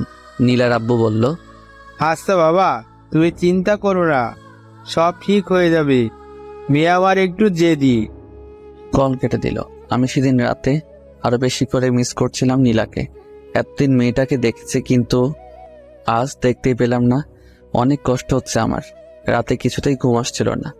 যদিও গত কিছু রাতে আমি ঘুমাতে পারি না, ঘুমানোর জন্য মাঝে মাঝে একটা করে ঘুমের ট্যাবলেট খাই। নীলাকে মিস করছিলাম, তাই নীলাকে কল দিলাম। কল দিচ্ছি আর নীলা কেটে দিচ্ছে, কিন্তু আমি তবুও কল দিয়ে যাচ্ছি এই আশায় একবার যদি কল রিসিভ করে পাগলিটার কণ্ঠস্বর শুনতে পারবো। তাতেই অনেক। কলের পর কল দিচ্ছিলাম, একসময় ধরলো। ওই, তোর কি কোনো কাজ কাম নেই? এত রাতে আমাকে এতবার করে ফোন দিচ্ছিস কেন? হ্যাঁ, ও হ্যাঁ, তুই তো সত্যিই কোনো কাজ কাম নেই, সারাদিন টোটো করে ঘুরে বেড়ানো ছাড়া। আমি তোমাকে ভালোবাসি নীলা, প্লিজ আমার কাছে চলে এসো, খুব কষ্ট হচ্ছে আমার। ভালোবাসি সেটা অন্য কাউকে গিয়ে বলবি কেমন? আর আমি তোর কাছে কোনোদিনও যাব না। একবার গিয়ে অনেক বড় ভুল করে ফেলেছি। আগে যদি জানতাম এমন হবে, তোর মতন ছেলের সাথে কোনোদিন মিশতাম না। ছোট লোক কোথাকার। ফোন রাখ, আর কখনো আমার নাম্বারে কল দিবি না। প্লিজ এমন করো না, তুমি না আমার বিয়ে করা বউ। আমি তোকে ডিভোর্স দিয়ে দিব। নীলার মুখে ডিভোর্সের কথা শুনে নিজেকে আর সামলে রাখতে পারলাম না, কেঁদে দিলাম। নীলা আমার কান্না শুনছিল। নীলা বলল, দেখ, যা হবার হয়ে গেছে। আবেগের বশে মানুষ কত কিছু করে। যা হয়ে গেছে তা তুই ভুলে যা। কি করে বলবো তোমায় বলো? কি করে বলবো তোমার সাথে কাটানো দিনগুলো? আমি বলতে পারবো না, আমার পক্ষে সম্ভব না। সেটা তোর ব্যাপার, কিন্তু আমি এইসব ভুলে যেতে চাই। আচ্ছা, আমি বেশি কিছু জানতে চাইবো না, শুধু এইটুকু জানতে চাই তুমি কেন এমন করছো। তা আমি আর কি করব? তুই এখনো বেকার, তোর কাছে কিছু চাইলে তুই দিতেই পারবি না। আব্বু আম্মুর কাছ থেকে আমাকে সব নিতে হয়। তার থেকে ভালো আমি তোকে ছেড়ে দিয়ে আব্বু আম্মুর কাছেই থাকবো। আচ্ছা, ভালো থেকো, রাখি। কল কেটে দিলাম। নীলার কথা যত শুনছিলাম তত বেশি কষ্ট পাচ্ছিলাম। আমি বেকার বলে নীলা আমার থেকে দূরে সরে গেল। কিন্তু নীলা, আমি তো তোমাকে কাছে টেনে নিয়েছিলাম না, তুমি নিজেই টেনে নিয়ে আবার নিজেই দূরে সরিয়ে দিলে। কিন্তু কেন? ও ও হ্যাঁ, আমি তো বেকার, তার জন্য। এইভাবে কেটে গেল 15 দিন। আমি বাসা থেকে বের হই না, কলেজে যাই না, কিন্তু সামনে পরীক্ষা, তাই কলেজে যেতে হবে। আমাকে এখন দেখতে একদম পাগলের মতো। যেমন ছিলাম তেমনভাবেই কলেজে চলে গেলাম। আজকে হেঁটেই যাচ্ছি, সাইকেল ব্যবহার করি না, তুলে রেখে দিচ্ছি। কলেজে গিয়ে দেখি নীলা আর তার বান্ধবীরা আড্ডা দিচ্ছে। আমি নীলাকে দেখে নিজেকে ধরে রাখতে পারলাম না, ছুটে নীলার কাছে চলে গেলাম। নীলার কাছে যাওয়ার পর নীলার হাত ধরলাম। নীলা আমাকে দেখে রেগে গেছে, তার উপর হাত ধরেছি। নীলা আমাকে সজোরে একটা থাপ্পড় দিয়ে বলে, এই ছোট লোক, তোর সাহস কি করে হয় আমার হাত ধরার? নীলা তুমি আমার। আমি তোর কি শুনি? আমি তোর কেউ না। আমার কথা পুরোটা শেষ করার আগে নীলা কথাটা বললো, আমার ভালো লাগছে না। গত কয়েকদিন ধরে সময় মতো খাই না, ঘুমাই না, শরীর এমনিতেই দুর্বল ছিল, তার উপর রোদে হেঁটে এসেছি, খুব খারাপ লাগছে। আমি চুপ করে দাঁড়িয়েছিলাম। কিরে, কিছু বলছিস না কেন? আমি আর দাঁড়িয়ে থাকতে পারছিলাম না, মাথাটা ঘুরছে, আমি বসে পড়লাম। কিরে, ভিক্ষা করবি নাকি এমন ভাবে বসে আছিস কেন? কিছু বলছি না, চুপ করে বসে আছি। নীলা রেগে সেখান থেকে চলেই গেল। আমিও নীলার পেছন পেছন চলতে শুরু করলাম। খুব কষ্ট হচ্ছে, তবুও নীলার পেছন নিয়েছি। হঠাৎ আবারও আমার মাথা ঘুরে যায়। এইবার আর নিজেকে সামলাতে পারলাম না। মাথা ঘুরার কারণে এবার আমি পড়ে যাই, কিছু মনে নেই। আর তারপর যখন জ্ঞান আসে তখন দেখি কলেজের কিছু বড় ভাই আমার মাথায় পানি ঢালছিল। নীলা আমাকে দেখেও আমার কাছ থেকে চলে গেছে। এইবার সব থেকে বড় ধাক্কা খেলাম।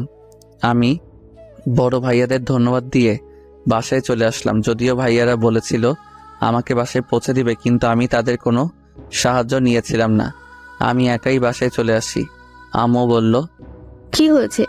আমি কোনো উত্তর না দিয়ে নিজের রুমে চলে গেলাম। তারপর ফুল সাউন্ডে গান ছেড়ে আমি প্রচণ্ড জোরে কান্না করতে শুরু করলাম। কান্না করছি তো করেই যাচ্ছি।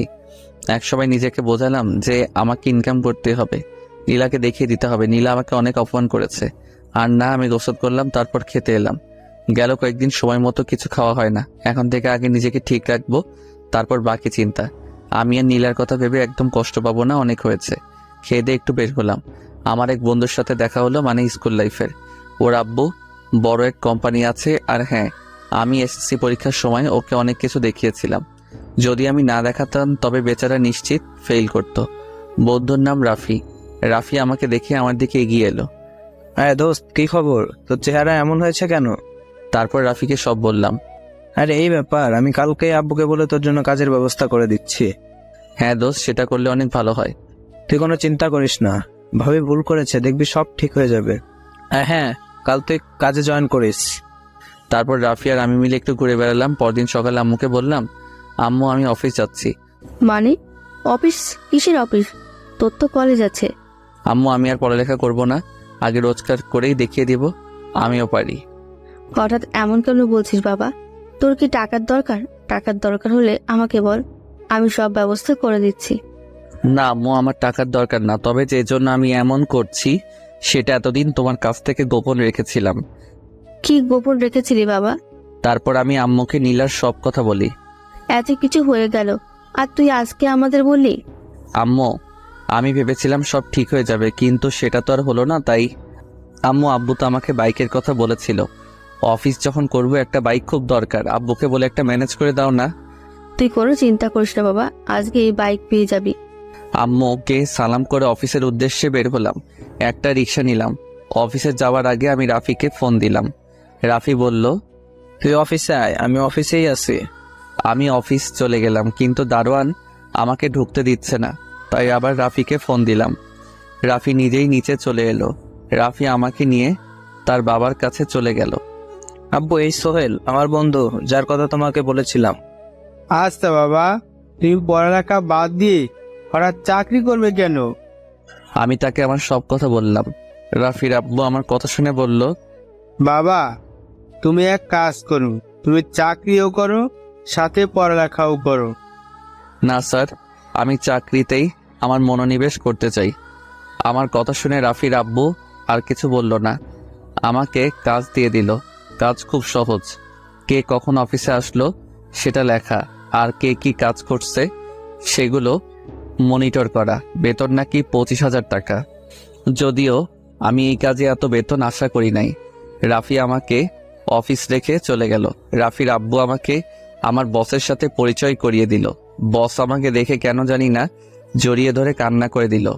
আমি আর রাফির আব্বু এমন কাজে অবাক। কি ব্যাপার কামাল সাহেব, এমন ভাবে কান্না করছেন কেন? আসলে আমার ছেলের কথা খুব মনে পড়ে গেছিল। কেন, আপনার ছেলের কি কিছু হয়েছে? আসলে বাবা, ওনার ছেলে কিছুদিন আগে রোড অ্যাক্সিডেন্টে মারা যায়। ও স্যার, আমি সরি, আপনাকে মনে হয় কষ্ট দিয়ে ফেলেছি। না বাবা, কোনো কষ্ট না। তুমি কি নতুন? আজ থেকে ও তোমার আন্ডারেই কাজ করবে। একটু বুঝিয়ে সুঝিয়ে দিও, একদম বাচ্চা ছেলে তো। আপনি কোনো চিন্তা করবেন না স্যার, আমি এই ছেলেকে এমনভাবে তৈরি করব, দেখবেন একদিন আপনি এই ছেলেকে নিয়ে গর্ববোধ করবেন আর আমাকে ধন্যবাদ দিবেন। রাফির আব্বু আরো কিছু কথা বলে সেখান থেকে চলে গেল। আচ্ছা বাবা, তোমার বয়স তো একদম কম, তোমার তো পড়ালেখা করার বয়স, তুমি এই বয়সে চাকরি করবে কেন? আমি বসকেও সব বললাম। তুমি চিন্তা করো না, মন দিয়ে কাজ করো, আমি তো আছি। যদি কোথাও না বোঝো তাহলে আমাকে বলো, আমি তোমাকে সব বুঝিয়ে দিব। তারপর বস আমাকে কাজগুলো বুঝিয়ে দিল। আমি আমার কাজে লেগে গেলাম। যদিও প্রথম দিন ছিল, অল্প কিছু ভুল ছাড়া প্রায় সব কাজ ভালোভাবেই করতে পেরেছিলাম। বস ও রাফির আব্বু এমনটা দেখে খুব খুশি হলো। আমি তো বিশ্বাস করতেই পারছি না তুমি এত নিখুঁতভাবে কাজ করবে। স্যার, এই ছেলে আরো অনেক কিছু করবে। তোমার জন্য শুভ কামনা রইল। আমি তাদের দুজনকে ধন্যবাদ দিলাম। সারাদিন কাজ করলাম। কাজের চাপে নীলার কথা মনেই পড়ে নাই। খুব ভালোভাবে দিন কেটে গেল। সন্ধ্যায় বাসায় এসে দেখি আব্বু আমার জন্য নতুন বাইক কিনে রেখে দিয়েছে। ও শান্তি লাগছে। কাল থেকে তাহলে আর রিকশায় করে যেতে হবে না। আমি আব্বু আম্মুর জন্য মিষ্টি নিয়ে এসেছিলাম। তাদের মিষ্টি মুখ করিয়ে আমি রুমে চলে গেলাম। ফ্রেশ হয়ে খেয়ে দিয়ে আবার রুমে চলে গেলাম। নীলার কথা আবার মনে পড়ছে। ফোন হাতে নিয়ে বসে আছি আর ভাবছি নীলাকে কল দিব কি দিব না। একসময় ভাবলাম না থাক, এখন তো অল্প খারাপ লাগছে। নীলাকে ফোন দিলে নীলা অনেক কথা শোনাবে, যেগুলো আরো কষ্টদায়ক হবে। আমি তো ভেবেই নিয়েছি নীলাকে আর ফোন দিব না। যত কষ্ট হোক নীলাকে এবার বলে যেতেই হবে। আমি আর ফোন না দিয়ে ঘুমিয়ে পড়লাম। আম্মুর ডাক শুনে ঘুম ভাঙে। 8টায় অফিস যেতে হবে। আমি সে কথা আম্মুকে আগে থেকে বলে রাখছিলাম। আমি উঠে ফ্রেশ হয়ে নাস্তা করে নতুন বাইক নিয়ে বেরিয়ে পড়লাম। এক বন্ধু বাইক দিয়ে চালানো শিখেছিলাম, তাই কোনো প্রবলেম হবে না আশা করা যায়। আমি বাইক নিয়ে বের হয়েছি। কিছু দূর যেতেই দেখি তিশা দাঁড়িয়ে আছে। আমাকে দেখে তিশা ডাক দিয়ে বলে, এই সোহেল, একটু শোনো না। হ্যাঁ বলো। তুমি তো কলেজে যাচ্ছ তাই না? আমাকে সাথে নিয়ে যাবে? আসলে আমার গাড়ি কিছুদিন ধরে প্রবলেম দিচ্ছে। আমি তো অফিস যাচ্ছি। আচ্ছা উঠো, কলেজের সামনে দিয়েই তো যাব। তিশা উঠে বসে। আমি বাইক চালানো শুরু করি। আচ্ছা, তুমি পড়ালেখা বাদ দিলে কেন? এমনি একটা ভালো কাজ পেলাম তাই ছেড়ে দিলাম। তুমি তো আর কলেজে যাবে না তাই না? হ্যাঁ। আচ্ছা নীলা, তোমার এত ভালো বন্ধু ছিল, কিন্তু হঠাৎ কি এমন হলো তোমাকে নীলা সহ্য করতে পারে না? তুমি এত কথা বলো না তো, আমার সমস্যা হচ্ছে। কেন বলো না, এত ভালো ফ্রেন্ডশিপ নষ্ট হলো কিভাবে? এই, তুমি থামবে নাকি এখানে নামিয়ে দিব? তিশা আমার কথা শুনে চুপ হয়ে গেছে, আর কোনো কথা বলল না। কলেজের সামনে এসে নামো। তিশা যখন নামছিল তখন নীলা সেটা দেখেছিল, কিন্তু নীলার ভাব দেখে মনে হচ্ছিল ব্যাপারটা স্বাভাবিকভাবেই নিয়েছে। দেখেও না দেখার ভান করে চলে গেছে। আমিও তিশাকে নামিয়ে দিয়ে অফিসে চলে গেলাম। নিজের কাজে মন দিলাম। আগের থেকে অনেকটাই গুছিয়ে নিয়েছি নিজেকে। এখন আর নীলার কথা ভেবে কষ্ট পাই না। 15 দিন পর আমি অফিসে যাচ্ছি। তিশা আবার আমাকে ডাক দিল। আমি থামলাম। আচ্ছা, আমি প্রতিদিন দেখি তুমি একা একাই রাস্তা দিয়ে যাও। এক কাজ করবে, আমাকে প্রতিদিন নিয়ে যাবে, তাহলে আমার গাড়ির তেল খরচের টাকা বেঁচে যাবে আর কি। আমি ভাবলাম আমি তো একাই যাই, তিশাকে নিলে তেমন সমস্যা হবে না। আমি বললাম আচ্ছা। তুমি তো মনে হয় আজকে গাড়িতে যাবে না তাই তো? তোমার বাইক থাকতে গাড়িতে কেন যাবো বলো তো? তাহলে কথা না বাড়িয়ে ওঠো। তিশা বাইকে উঠে পড়ল, তবে এমনভাবে আমার গা ঘেঁষে বসেছে আমার কাতুকুতু লাগছে। আচ্ছা, একটা কথা জিজ্ঞেস করি। হ্যাঁ করো। তোমার কি কোনো গার্লফ্রেন্ড আছে? না, আমার কোনো গার্লফ্রেন্ড নেই। যেটা জানতে চেয়েছো আমি সেটার উত্তর দিয়েছি। সত্যি আমার কোনো গার্লফ্রেন্ড নেই। যদি জানতে চাইতো বউ আছে কিনা, তাই বলতাম হ্যাঁ আছে। তবে সেটা এখন শুধু কাগজে কলমে, কবে জানি না ডিভোর্স লেটার হাতে পাবো। তাহলে তো ভালোই হলো। কিসের ভালো আর কেন ভালো? আমি প্রতিদিন তোমার বাইকে যাব, কেউ কিচ্ছু বলবে না তাই। কথা বলতে বলতে কলেজের সামনে চলে এসেছি। সেদিনও নীলা দেখলো কিন্তু কোনো রিয়াক্ট করলো না। এইভাবে আমি এখন প্রতিদিন তিশাকে কলেজে ছেড়ে দেই। নীলা প্রথম কোনো রকম রিয়াক্ট না করলো, ইদানিং দেখি নীলা কেমন ভাবে যেন তাকিয়ে থাকে। মাঝে মাঝে মনে হয় খুব রেগে আছে, কিন্তু আমি সেই দিকে কোনো খেয়াল করি না। আমি এমনভাবে নীলার দিকে তাকিয়ে থাকি কেউ বুঝতে না পেরে। আজকে আমি প্রথম বেতন পেয়েছি, খুব ভালো লাগছে নিজের ইনকাম করা টাকা হাতে পেয়ে। অফিস থেকে বের হয়ে আমি শপিং মলে গেলাম। সেখান থেকে আব্বু আম্মু আর নীলার জন্য কিছু জামা কাপড় কিনলাম। বাসায় এসে আব্বু আম্মুকে আমার প্রথম রোজগারের টাকা দিয়ে কেনা জিনিসগুলো দিলাম। আব্বু আম্মু এত খুশি হলো বলে বোঝানো যাবে না। পরদিন আমি একটু আগে বাসা থেকে বের হলাম, সাথে নীলার জন্য কেনা শাড়ি নিয়ে কলেজে গেলাম। দেখলাম নীলা তার বান্ধবীদের সাথে বসে আছে। আমি গিয়ে নীলাকে ডাক দিলাম। নীলা উঠে এলো। কি ব্যাপার, ডাক দিলি কেন? এই নাও, এটা তোমার জন্য, আমার রোজগার করার টাকা দিয়ে কিনেছি। শাড়িটা নীলার দিকে এগিয়ে দিয়ে বললাম। নীলা সেটা না নিয়ে আমাকে অনেক কথা শুনিয়ে চলে গেল। মনটা আবার খারাপ হয়ে গেল। আমি শাড়ি নিয়ে বের হচ্ছিলাম, তখন দেখি তিশা আসছে। তিশা আমাকে দেখে আমার দিকে রেগে আসছে। আমার কাছে এসে, তাই তুমি আমাকে আজ রেখে আসছো কেন? এমনি। তোমার হাতে কি? শাড়ি। নিশ্চয়ই আমার জন্য এনেছো, আর আমাকে সারপ্রাইজ দিবে বলেই আগেই চলে আসতো, তাই না? হ্যাঁ। না মানে? হয়েছে, আর বলতে হবে না। শাড়ি এনেছো কিন্তু সেটা দেবার মতো সাহস নেই, ভীতু কোথাকার। তিশা আমার হাত থেকে শাড়ির প্যাকেট নিয়ে নিল। শাড়ি বের করে দেখে বলল, খুব সুন্দর হয়েছে। তাহলে আমি আজ যাই, অফিসে দেরি হয়ে যাচ্ছে। আর একটু থাকো না। না, দেরি হয়ে যাবে। চলে গেলাম। পরদিন সকালে দেখি দিশা আমার দেওয়া শাড়ি পরে দাঁড়িয়ে আছে। এই তোমার ড্রেস কই? আজকে তো কলেজে অনুষ্ঠান আছে, তাই আমি শাড়ি পরেছি। আমি তিশাকে বাইকে তুলে নিলাম। কলেজের সামনে যখন নামিয়ে দিচ্ছিলাম তখন দেখি নীলা তার বান্ধবীদের সাথে আসছে। নীলাকে শুনিয়ে বললাম, তিশা একটা কথা বলি। হ্যাঁ বলো। তোমাকে এই শাড়িটা অনেক সুন্দর মানিয়েছে। এই শাড়িটা তোমার জন্যই পারফেক্ট। সবাইকে তো আর সবকিছুতে বানায় না, এই শাড়ি শুধু তোমাকেই মানায়। ও হ্যাঁ, আমি তো ভুলেই গেছিলাম। কি আছে এতে? খুলেই দেখো। খুলে দেখি একটা ঘড়ি। তোমার জন্য। খুব সুন্দর। পরো। তুমি পরিয়ে দাও। আমরা যখন কথাগুলো বলছিলাম নীলা একটু দূরে দাঁড়িয়ে আমাদের সব কথা শুনতেছিল। তিশা আমাকে ঘড়ি পরিয়ে দিচ্ছে। তখন নীলার দিকে তাকিয়ে দেখি চোখ দুটো লাল হয়ে গেছে, চোখ দিয়ে পানি পড়ছে, আর আমাদের দিকে করুণ দৃষ্টিতে তাকিয়ে আছে। আমি নীলার দিকে যখন তাকালাম, নীলা তাড়াতাড়ি করে চোখ মুছে নিল। তিশা, তোমাকে অনেক ধন্যবাদ। ধন্যবাদ দেওয়ার কি আছে? সত্যি বলতে ঘড়িটা তোমার হাতে না অনেক ভালো মানিয়েছে। হ্যাঁ, তোমার পছন্দ আছে, সবাই তো আর তোমার মতো পছন্দ করতে পারে না। আবার নীলার দিকে তাকিয়ে দেখি আবার চোখ দিয়ে পানি পড়ছে, তবে আগের থেকে বেশি। কিন্তু নীলা এত কান্না করছে কেন? দূর, সেটা আমার দেখার বিষয় না। তিশা, আমি যাই, অফিসে দেরি হয়ে যাচ্ছে। হ্যাঁ যাও, দেখে শুনে যেও। আমি অফিসে চলে গেলাম। নীলার জন্য মায়া হচ্ছে। ও যখন কান্না করছিল একদম শিশুদের মতো লাগছিল। আমি এত কিছু না ভেবে নিজের কাজে মন দিলাম। সারাদিন কাজ করে খুব ক্লান্ত হয়ে গেছে। অন্যদিনের তুলনায় আজকে একটু বেশি কাজ ছিল। অফিস শেষ করে বাসায় ফিরবো, তখন তিশার ফোন। হ্যালো। হ্যালো। এই, তুমি কান্না করছো কেন? তিশা কিছু না বলে কান্না করেই যাচ্ছে। কি ব্যাপার, তুমি কান্না করছো কেন? তিশা কিছু না বলে শুধু এইটুকু বলল, তাদের বাসায় যেতে হবে। কেন, তোমাদের বাসায় কি? প্লিজ আসো না একটু। আমি আর কথা বাড়ালাম না, তিশাদের বাসায় চলে গেলাম। বাসার কলিং বেল চাপার সাথে সাথে দরজা খুলে দিল। তুমি কে বাবা? জি, আমি সোহেল। তিশা আমাকে আসতে বলেছে। ও, তুমি সেই। আসো বাবা, ভেতরে এসো। দেখো না মেয়েটা সেই কখন থেকে কেঁদে যাচ্ছে। আমি তিশার কাছে গিয়ে বললাম, এই তুমি অমনভাবে কাঁদছো কেন? নীলা বলছে সে নাকি তোমার গার্লফ্রেন্ড।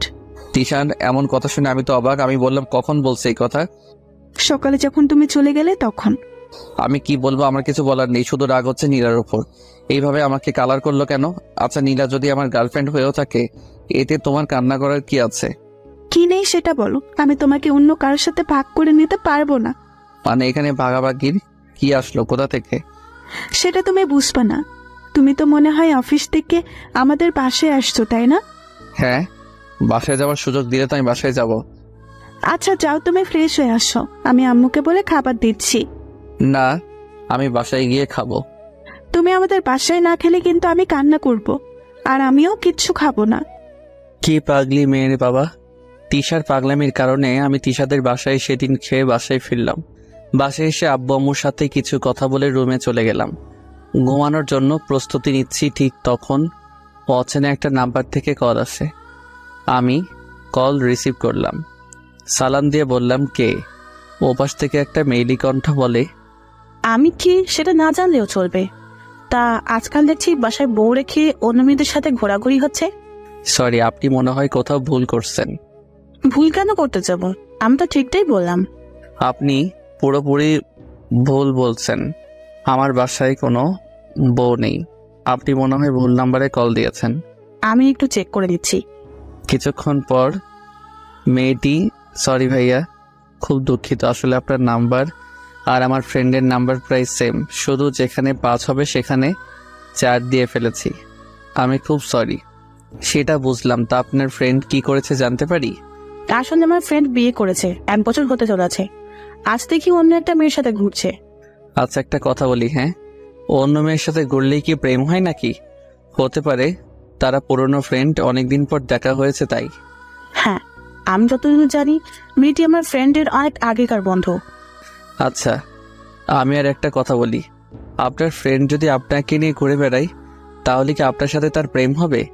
মেয়েটি মনে হয় আমার কথায় কিছুটা লজ্জা পেল, বলল, হ্যাঁ, সত্যি বলেছেন, আমারই এমন ভাবে ভাবা উচিত হয় নাই। হ্যাঁ, কোনো কিছু ভালো করে না জেনে আগে মন্তব্য করবেন না। আমিও কল কেটে দিলাম। খুব ঘুম পাচ্ছে। পরদিন আম্মুর ডাকে ঘুম ভাঙে। শোন, তুই অফিস থেকে ছুটি নিয়ে নে। কেন আম্মু? হঠাৎ ছুটি নিব কেন? অনেক দিন হলো আমরা সবাই কোথাও ঘুরতে যাই না। কিন্তু আব্বু। কোনো কিন্তু নয়। আমি আর কি করব, ছুটি নিয়ে নিলাম। 7 দিনের ছুটি। শুধু বসকে বলেছিলাম আব্বু আম্মুর সাথে একটু বেড়াতে যেতে হবে। বস আর কিছু বলল না।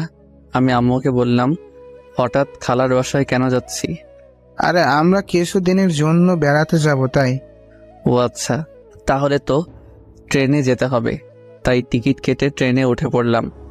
আব্বু আম্মুর সাথে আমার সিট পড়ল না।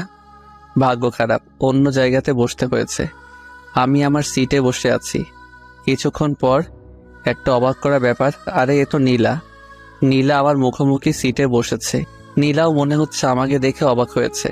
যেভাবে তাকিয়ে আছে, আমি নীলার দিক থেকে নজর সরিয়ে নিলাম। কেউ কাউকে কিছু বললাম না। আগের দিনের ঘটনার জন্য নীলার উপর রাগ হলেও নীলাকে দেখার পর কেন জানি না সব রাগ উধাও হয়ে গেছে। অনেকক্ষণ হলো চুপচাপ বসে আছি। মাথায় একটা দুষ্ট বুদ্ধি এলো। আমি ফোন বের করে দিলাম তিশাকে কল। তিশার সাথে কথা বলতে লাগলাম। হ্যাঁ তিশা, আমিও তোমাকে মিস করব। নীলা তো রেগে আগুন হয়ে গেছে। আরে না না, অন্য কোনো মেয়ে নেই, আর একটা আছে, কিন্তু তার দিকে তাকানোর থেকে না তাকানো অনেক ভালো। হ্যাঁ আচ্ছা, আমি আমার খেয়াল রাখবো, তুমি তোমার খেয়াল রেখো। নীলা আগের থেকে বেশি রেগে গেছে আর চোখ দুটি লাল হয়ে গেছে। আরে তুমি আগে বললে তোমাকে সাথে নিয়ে আসতাম। সত্যি বলতে একা একা বের হচ্ছি। নীলা এবার কেঁদেই দিছে। হ্যাঁ, এইবার তো একসাথে যাওয়া হলো না। আমি ঢাকাতে ফিরে তোমাকে নিয়ে অনেক জায়গায় ঘুরবো, অনেক জায়গায়। নীলা এবার আর বসে না থেকে দাঁড়িয়ে আমার হাত থেকে ফোন কেড়ে নিয়ে নিজের ব্যাগে ঢুকিয়ে রাখলো। এটা কি হলো? আপনি আমার ফোন নিলেন কেন? আমার ইচ্ছে হয়েছে তাই নিলাম। দেখুন, আমি ফোন ছাড়া চলতে পারি না। আমার ফোন আমাকে ফেরত দিন। নীলা তারপর যা করলো সেটা হলো ফোনের সিম খুলে আমাকে ফোন দিয়ে দিল। এটা কি হলো? আমি নেট চালাবো কিভাবে? কেন? নেট চালিয়ে ওই ডাইনির সাথে কথা বলবি তাই না? দেখুন, আমার সিম আমাকে ফেরত দিন। না, সেটা পাবি না। আব্বু আম্মুকে ফোন দিব তো? এই নে, আমারটা দিয়ে দে। দৌড়, ভালো লাগে না। আমার জিনিস আমাকে ফেরত দিচ্ছে না। মনে হচ্ছে সিমটা নীলার বাবার কেনা। আমি আর কিছু বললাম না। চোখ বন্ধ করে 2 কানে হেডফোন গুজে গান শুনতে লাগলাম। কে যেন আমার কান থেকে হেডফোন খুলে নিল। আমি চোখ খুলে দেখি নীলা। এই আপনার সমস্যা কি শুনি? আপনি আমার জিনিসে যখন তখন হাত দেন কেন? সেটা তোকে বলতে যাবো নাকি? দেখুন, এখানে অনেক লোকজন আছে বলে এখন আপনাকে কিছু বলছি না, না হলে চড়িয়ে গাল লাল করে দিতাম। অভদ্রমে একজন অপরিচিত মানুষের সাথে এত কিসের রাগ? নীলা হয়তো আমার কাছ থেকে এমনটা আশা করেনি, কিন্তু যেই মেয়ে আমাকে আগে অনেক অপমান করেছে সেই মেয়ে আমার জিনিসগুলোতে একের পর এক হাত দিয়েই যাচ্ছে। নীলা আমার কথা শুনে আর কিছু না বলে নিজের সিটে বসে পড়ে। কিছুক্ষণ পর লক্ষ্য করি নীলা কাঁদছে। কিছুক্ষণ পরপর চোখ মুছেই যাচ্ছে, চোখ লাল করে ফেলেছে কেঁদে। কাঁদুক, তাতে আমার কি? আমি তো নীলার কিছু হই না। চট্টগ্রাম পৌঁছে গেছি, ট্রেন থেকে নামবো। তার আগে নীলার দিকে আরো একবার ভালো করে তাকিয়ে দেখি নীলা তখনও কাঁদছে, চোখ ভয়ঙ্কর লাল হয়ে গিয়েছিল। ইচ্ছে করছিল চোখের পানি মুছে দিতে, কিন্তু যখনই নীলার করা অপমানগুলোর কথা মনে পড়ল তখনই আমার রাগ উঠে গেল। আমি নীলাকে রেখেই ট্রেন থেকে নামলাম। আব্বু আম্মুকে খুঁজে পেতে তেমন সমস্যা হয়নি, তাদের সাথে খালার বাসায় চলে গেলাম। গত 7 দিনে কারোর সাথে কোনো কথা হয়নি। কি করে হবে, সিম নেই, আর আমি ফেসবুকিং খুব কম করি। 7 দিন পর ঢাকাতে চলে আসি। অফিস যাওয়ার জন্য বাসা থেকে বের হয়েছি। কিছুদূর এগোতেই দেখি তিশা দাঁড়িয়ে আছে। আমি তিশার কাছে যেতেই, ওই হারামি, এই 7 দিনে একবারও ফোন করলি না কেন? আর তোর ফোন বন্ধ ছিল কেন? হারামি বিলাই! এই তুমি রাগ করো কেন? আমার সিম হারিয়ে গেছে। মিথ্যা বলার জায়গা পাস না। ফোন না হারিয়ে সিম হারিয়ে গেছে, এমন একটা দিব না। ওরে বাবারে, এই মেয়ে তো পুরাই গুন্ডি। এই তুমি কি বলছো? আমাকে আব্বু হতে দিবে না মানে? ও সরি, সেটা হবে না, কারণ কেউ একজন তো তোর সন্তানের আম্মু হবার জন্য অপেক্ষা করছে। আচ্ছা আমি চলি তাহলে। চলবি মানে? আমি এতক্ষণ তোর জন্য অপেক্ষা করে আছি, আমাকে একা রেখে তুই চলে যাবি? তাহলে তাড়াতাড়ি ওঠো। তারপর তিশা উঠে বসলো, আমিও বাইক চালাতে শুরু করে দিলাম। কলেজে নামিয়ে দিলাম। আচ্ছা যাও, আর শোনো, তোমার নাম্বার দিয়ে ফোন দিও, কথা আছে। আমি তিশাকে বিদায় জানিয়ে সেখান থেকে চলে গেলাম। দেখি কলেজের 2 নাম্বার গেইটে নীলা দাঁড়িয়ে আছে, আমাকে ইশারা দিয়ে থামতে বলছে।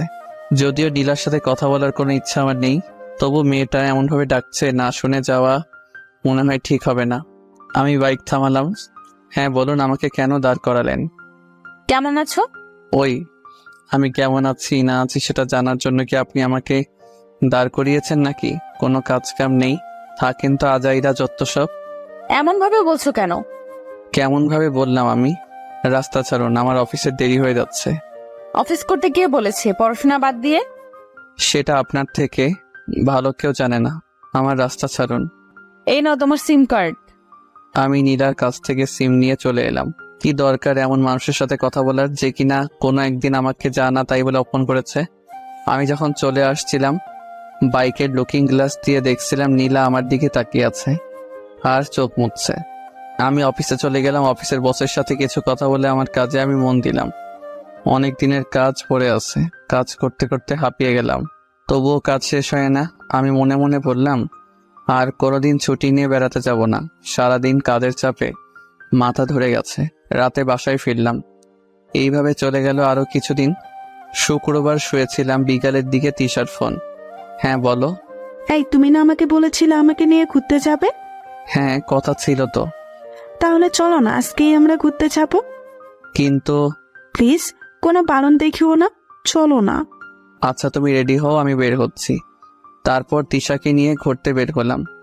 আমরা যখন বাইকে করে যাচ্ছিলাম নীলা আমাদের দেখেছিল পার্কের একটা বেঞ্চে। আমি আর তিশা বসে গল্প করছিলাম। হঠাৎ কে এসে আমার শার্টের কলার ধরলো। আমি পেছন করে দেখি নীলা। কিছুটা ভয় পেয়ে যাই। আপনি করছেন কি? আয়, তোর সাথে আমার কথা আছে। কিন্তু আপনার সাথে আমার কোনো কথা নেই। আরে যাও তো, দেখো কি বলে। নীলা আমাকে তখন এক প্রকার জোর করে অন্য এক জায়গাতে নিয়ে গেল। ওই, তোর লজ্জা করে না বিয়ের পর অন্য কোনো মেয়ের সাথে ঘুরে বেড়াতে? না, আমার লজ্জা করে না। আর আমার বিয়ে কবে হলো? আমার বউ কে? আমার বাসায় তো কোনো বউ নেই। এত কিছু বলার কি আছে? তুই সত্যি একটা চরিত্রহীন ছেলে, তোর চরিত্র ঠিক নেই। 2টা চর আমি নীলার গালে বসিয়ে দিলাম আর বলতে লাগলাম, ওই তুই আমার চরিত্র খারাপের কি দেখেছিস? আর শোন, তুই আমার পেছনে কেন এইভাবে লেগে আছিস? আমি তো তোকে মুক্তি দিয়ে দিয়েছি। তুই থাক না, তোর মতন আমাকে জ্বালাতে কেন আসছিস? কারণ তুই আমার স্বামী, আমি তোর সাথে অন্য কোনো মেয়েকে সহ্য করতে পারি না। দেখ, আমাদের স্বামী স্ত্রীর সম্পর্ক তো অনেক আগেই শেষ হয়ে গেছে। শুধু কাগজে কলমে আছে, আমাকে পেপার পাঠিয়ে দিস, আমি সাইন করে দিব। আর প্লিজ তুই আমাকে এইভাবে জ্বালানো বন্ধ কর। আমি সত্যিই কি তোকে অনেক বিরক্ত করি? হ্যাঁ অনেক। আরো করব, তাতে তোর কোনো সমস্যা?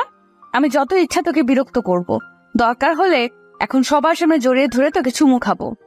আমি তো নীলার এমন কথা শুনে ঘাবড়ে গেছি। এত লোকের সামনে যদি সত্যি আমাকে চুমু খায় তাহলে তো আমার মান সম্মান সব শেষ। তার থেকে ভালো এখান থেকে ভালোই কেটে পড়ে এইগুলো ভাবছিলাম, তখন নীলা বলল, কি ব্যাপার, চুপ করে আছো কেন? আমার না খুব চাপ পেয়েছে, আগে আমি চাপ মুক্ত হয়ে আসি, তারপর বাকি কথা বলবো, কেমন? আচ্ছা যাও, একটু তাড়াতাড়ি এসো কিন্তু। হ্যাঁ, আমি যাবো আর আসবো, আপনি একটু অপেক্ষা করেন। তারপর আমি সেখান থেকে চলে এলাম। আমি তিশাকে ফোন করে বলেছিলাম আমার কিছু কাজ আছে, তাই বাসায় যেতে হবে। তারপর আমি সেখান থেকে সোজা বাসায় চলে আসি। এসে মাত্র রুমে এলাম, আর তখনই নীলার ফোন। অসহ্য লাগে, তাও কেন বারবার আমাকে ফোন দিবে? এই আপনার কি কোনো কাজ কাম নেই? যখন তখন আমাকে এভাবে ফোন দিবেন না। সেটা পরে ভেবে দেখা যাবে। আমাকে রেখে পালিয়ে গেলি কেন? আমার ইচ্ছা হয়েছে তাই এসেছি, আপনার সাথে আমার তো কোনো কথা নেই। তাহলে আমি শুধু শুধু আপনার সাথে কিসের কথা বলতাম জানতে পারি? তোর কিছু বলার থাকতে নাই পারে, কিন্তু আমার তোকে বলার মতো অনেক কথা আছে। আপনার কোনো কথা শোনার আমার ইচ্ছা নাই। রাখি, দয়া করে এখন আর আমাকে ডিস্টার্ব করবেন না, আমি ঘুমাবো। ওই তুমি আমার সাথে এমন কেন করছো? আর কোনো কথা না বলে ফোন কেটে দিলাম। একদিন আমিও অনেক কথা বলতে চেয়েছিলাম, কিন্তু নীলা কখনো আমার কথা শুনতো না, আমাকে অনেকভাবে অপমান করত। আমি সব চুপচাপ সহ্য করে নিয়েছিলাম, এই আশায় যে নীলা একদিন তার ভুল বুঝতে পারবে। কিন্তু সেটার হলো কই? নীলা তো দিনের পর দিন আমাকে অনেক অপমান করত। না, এইসব ভাবলে আমারই অনেক কষ্ট লাগে। এইসব ভাবছিলাম, আবার নীলার ফোন।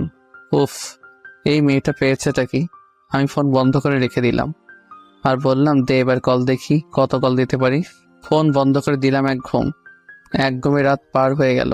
আমি উঠে ফ্রেশ হয়ে নাস্তা খেয়ে অফিসে যাওয়ার জন্য বের হয়েছি। প্রতিদিন তিশা যেখানে দাঁড়িয়ে থাকতো, আজকে সেখানে ছিল না। মনে হয় আসছে, একটু কল দিয়ে দেখি। তিশাকে কল দিলাম, কল রিসিভ হলো। হ্যালো তিশা, কই তুমি? কলেজে যাবে না? ওপাশ থেকে। তুমি তো সোহেল, তাই না? হ্যাঁ, কিন্তু আপনি কে? আমি তিশার আম্মু বলছি।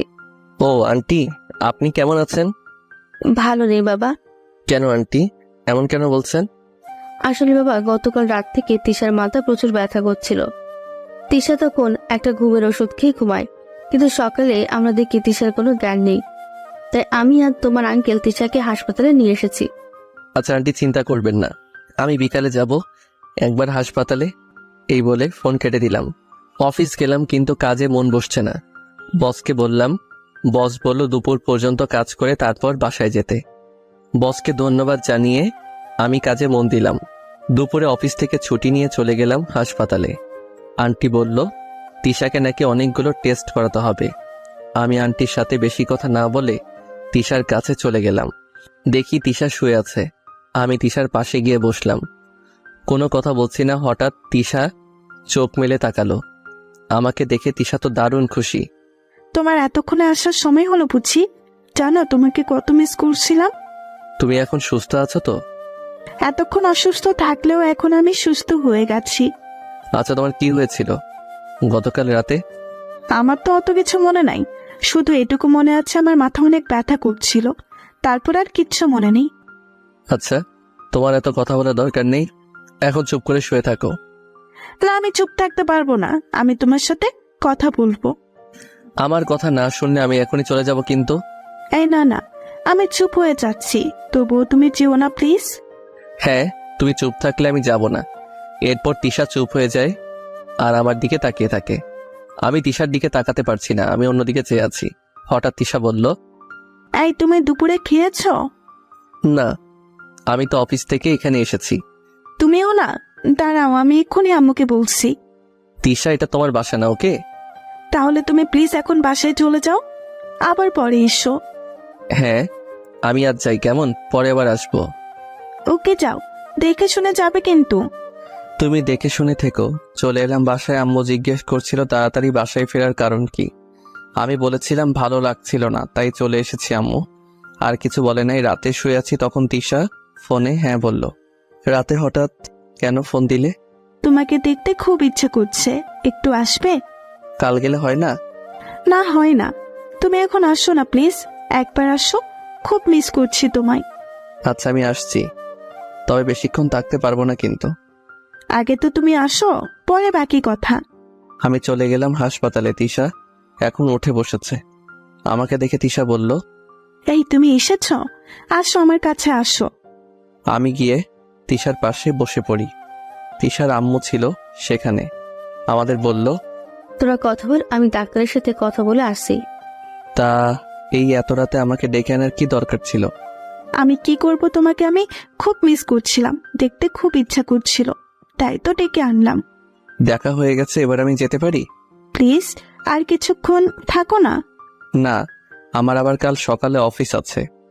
আচ্ছা তাহলে যাও, দেখে শুনে যাবে। বাসায় যাবার পরে আমাকে ফোন দিয়ে জানিয়ে দিবে কিন্তু। আমি তিশাকে বাই বলে বাসায় এসে তিশার সাথে কিছুক্ষণ কথা বলে ঘুমিয়ে পড়ি।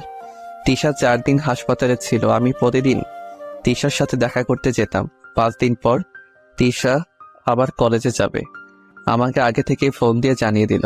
আমি যথাসময়ে তিশাকে পিক আপ করলাম।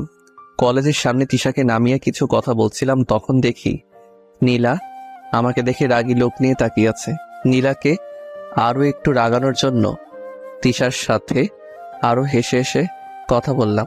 তাদের কাজ হলো নীলা আরো রেগে গেছে। তারপর আমি তিশাকে বাই বলে অফিসে চলে গেলাম। এইভাবে আরো 10 দিন কেটে গেল। আমি একটা বিষয় খেয়াল করলাম, তিশা দিন দিন কেমন জানি শুকিয়ে যাচ্ছে, চোখের নিচে কালি পড়ে গেছে। আমি অনেকবার জিজ্ঞেস করেছি, কিন্তু তিশা আমাকে কখনো তার সঠিক উত্তর দেয় নাই। নানানভাবে কথা এড়িয়ে যেত। 14 দিনের মাথায় আমি অফিস থেকে বাড়ি ফিরে রীতিমতো অবাক হয়ে গেলাম। কেন জানি না, আমি অফিস থেকে বাসায় ফিরে কলিং বেল চাপতেই নীলা দরজা খুলে দেয়। আমি মনে হয় কোনো স্বপ্ন দেখছি, তাই না? কেন স্বপ্ন দেখতে যাবে কেন? না মানে আপনি আমাদের বাসায়, তো তাই। এটা তো আমার বাড়ি, আমি থাকবো না তো ওই ডাইনিংটা থাকবে নাকি? সরি, এটা আপনার বাসা হলো কবে? যেদিন তোমাকে বিয়ে করেছি সেদিন থেকেই। নীলার মুখে বিয়ের কথা শুনে রাগ উঠে গেছে। দেখেন, আপনি আমাদের বাসায় কেন এসেছেন আমি সেটা জানি না, কিন্তু আমাদের বিয়ে নিয়ে কোনো কথা বলবেন না, এই বলে দিলাম।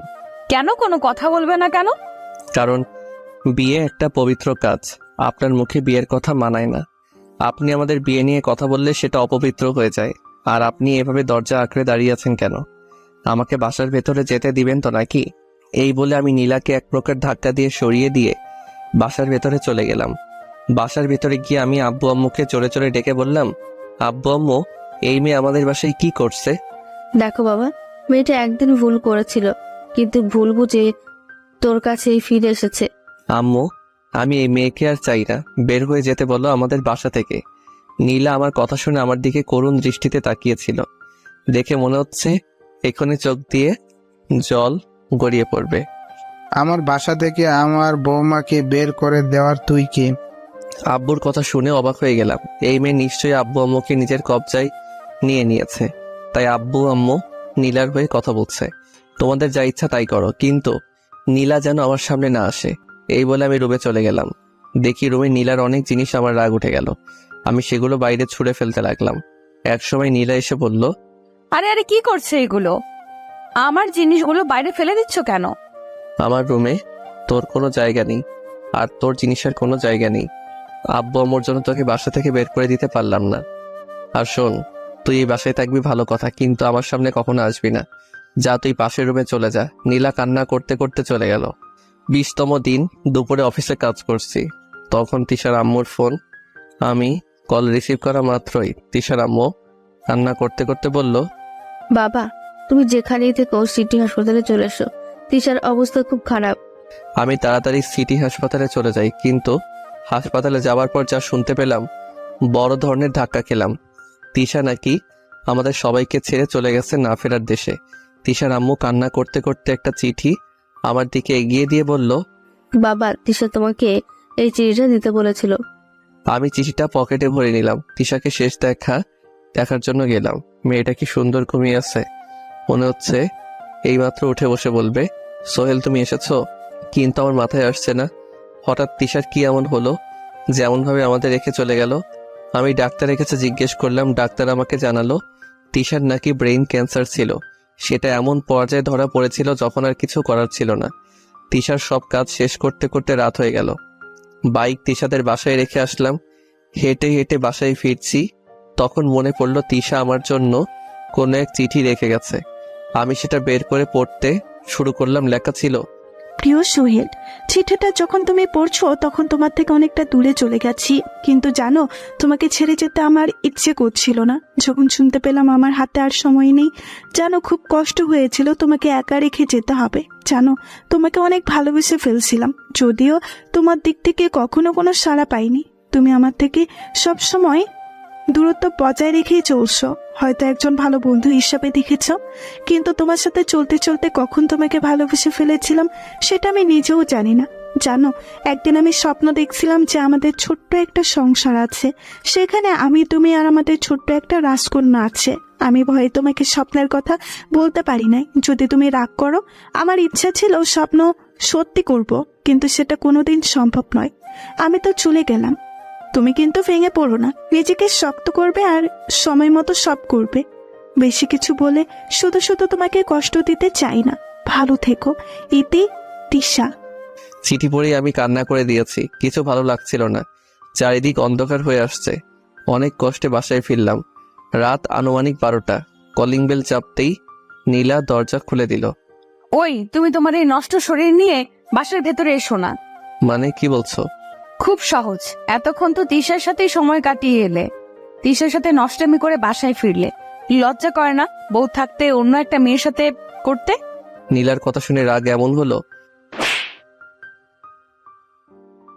4টা চর বসিয়ে দিয়েছিলাম। নীলা চর খেয়ে বলল, হো, এখন তো চর দিবেই, সত্যি বলেছি তো। চুপ, একদম চুপ।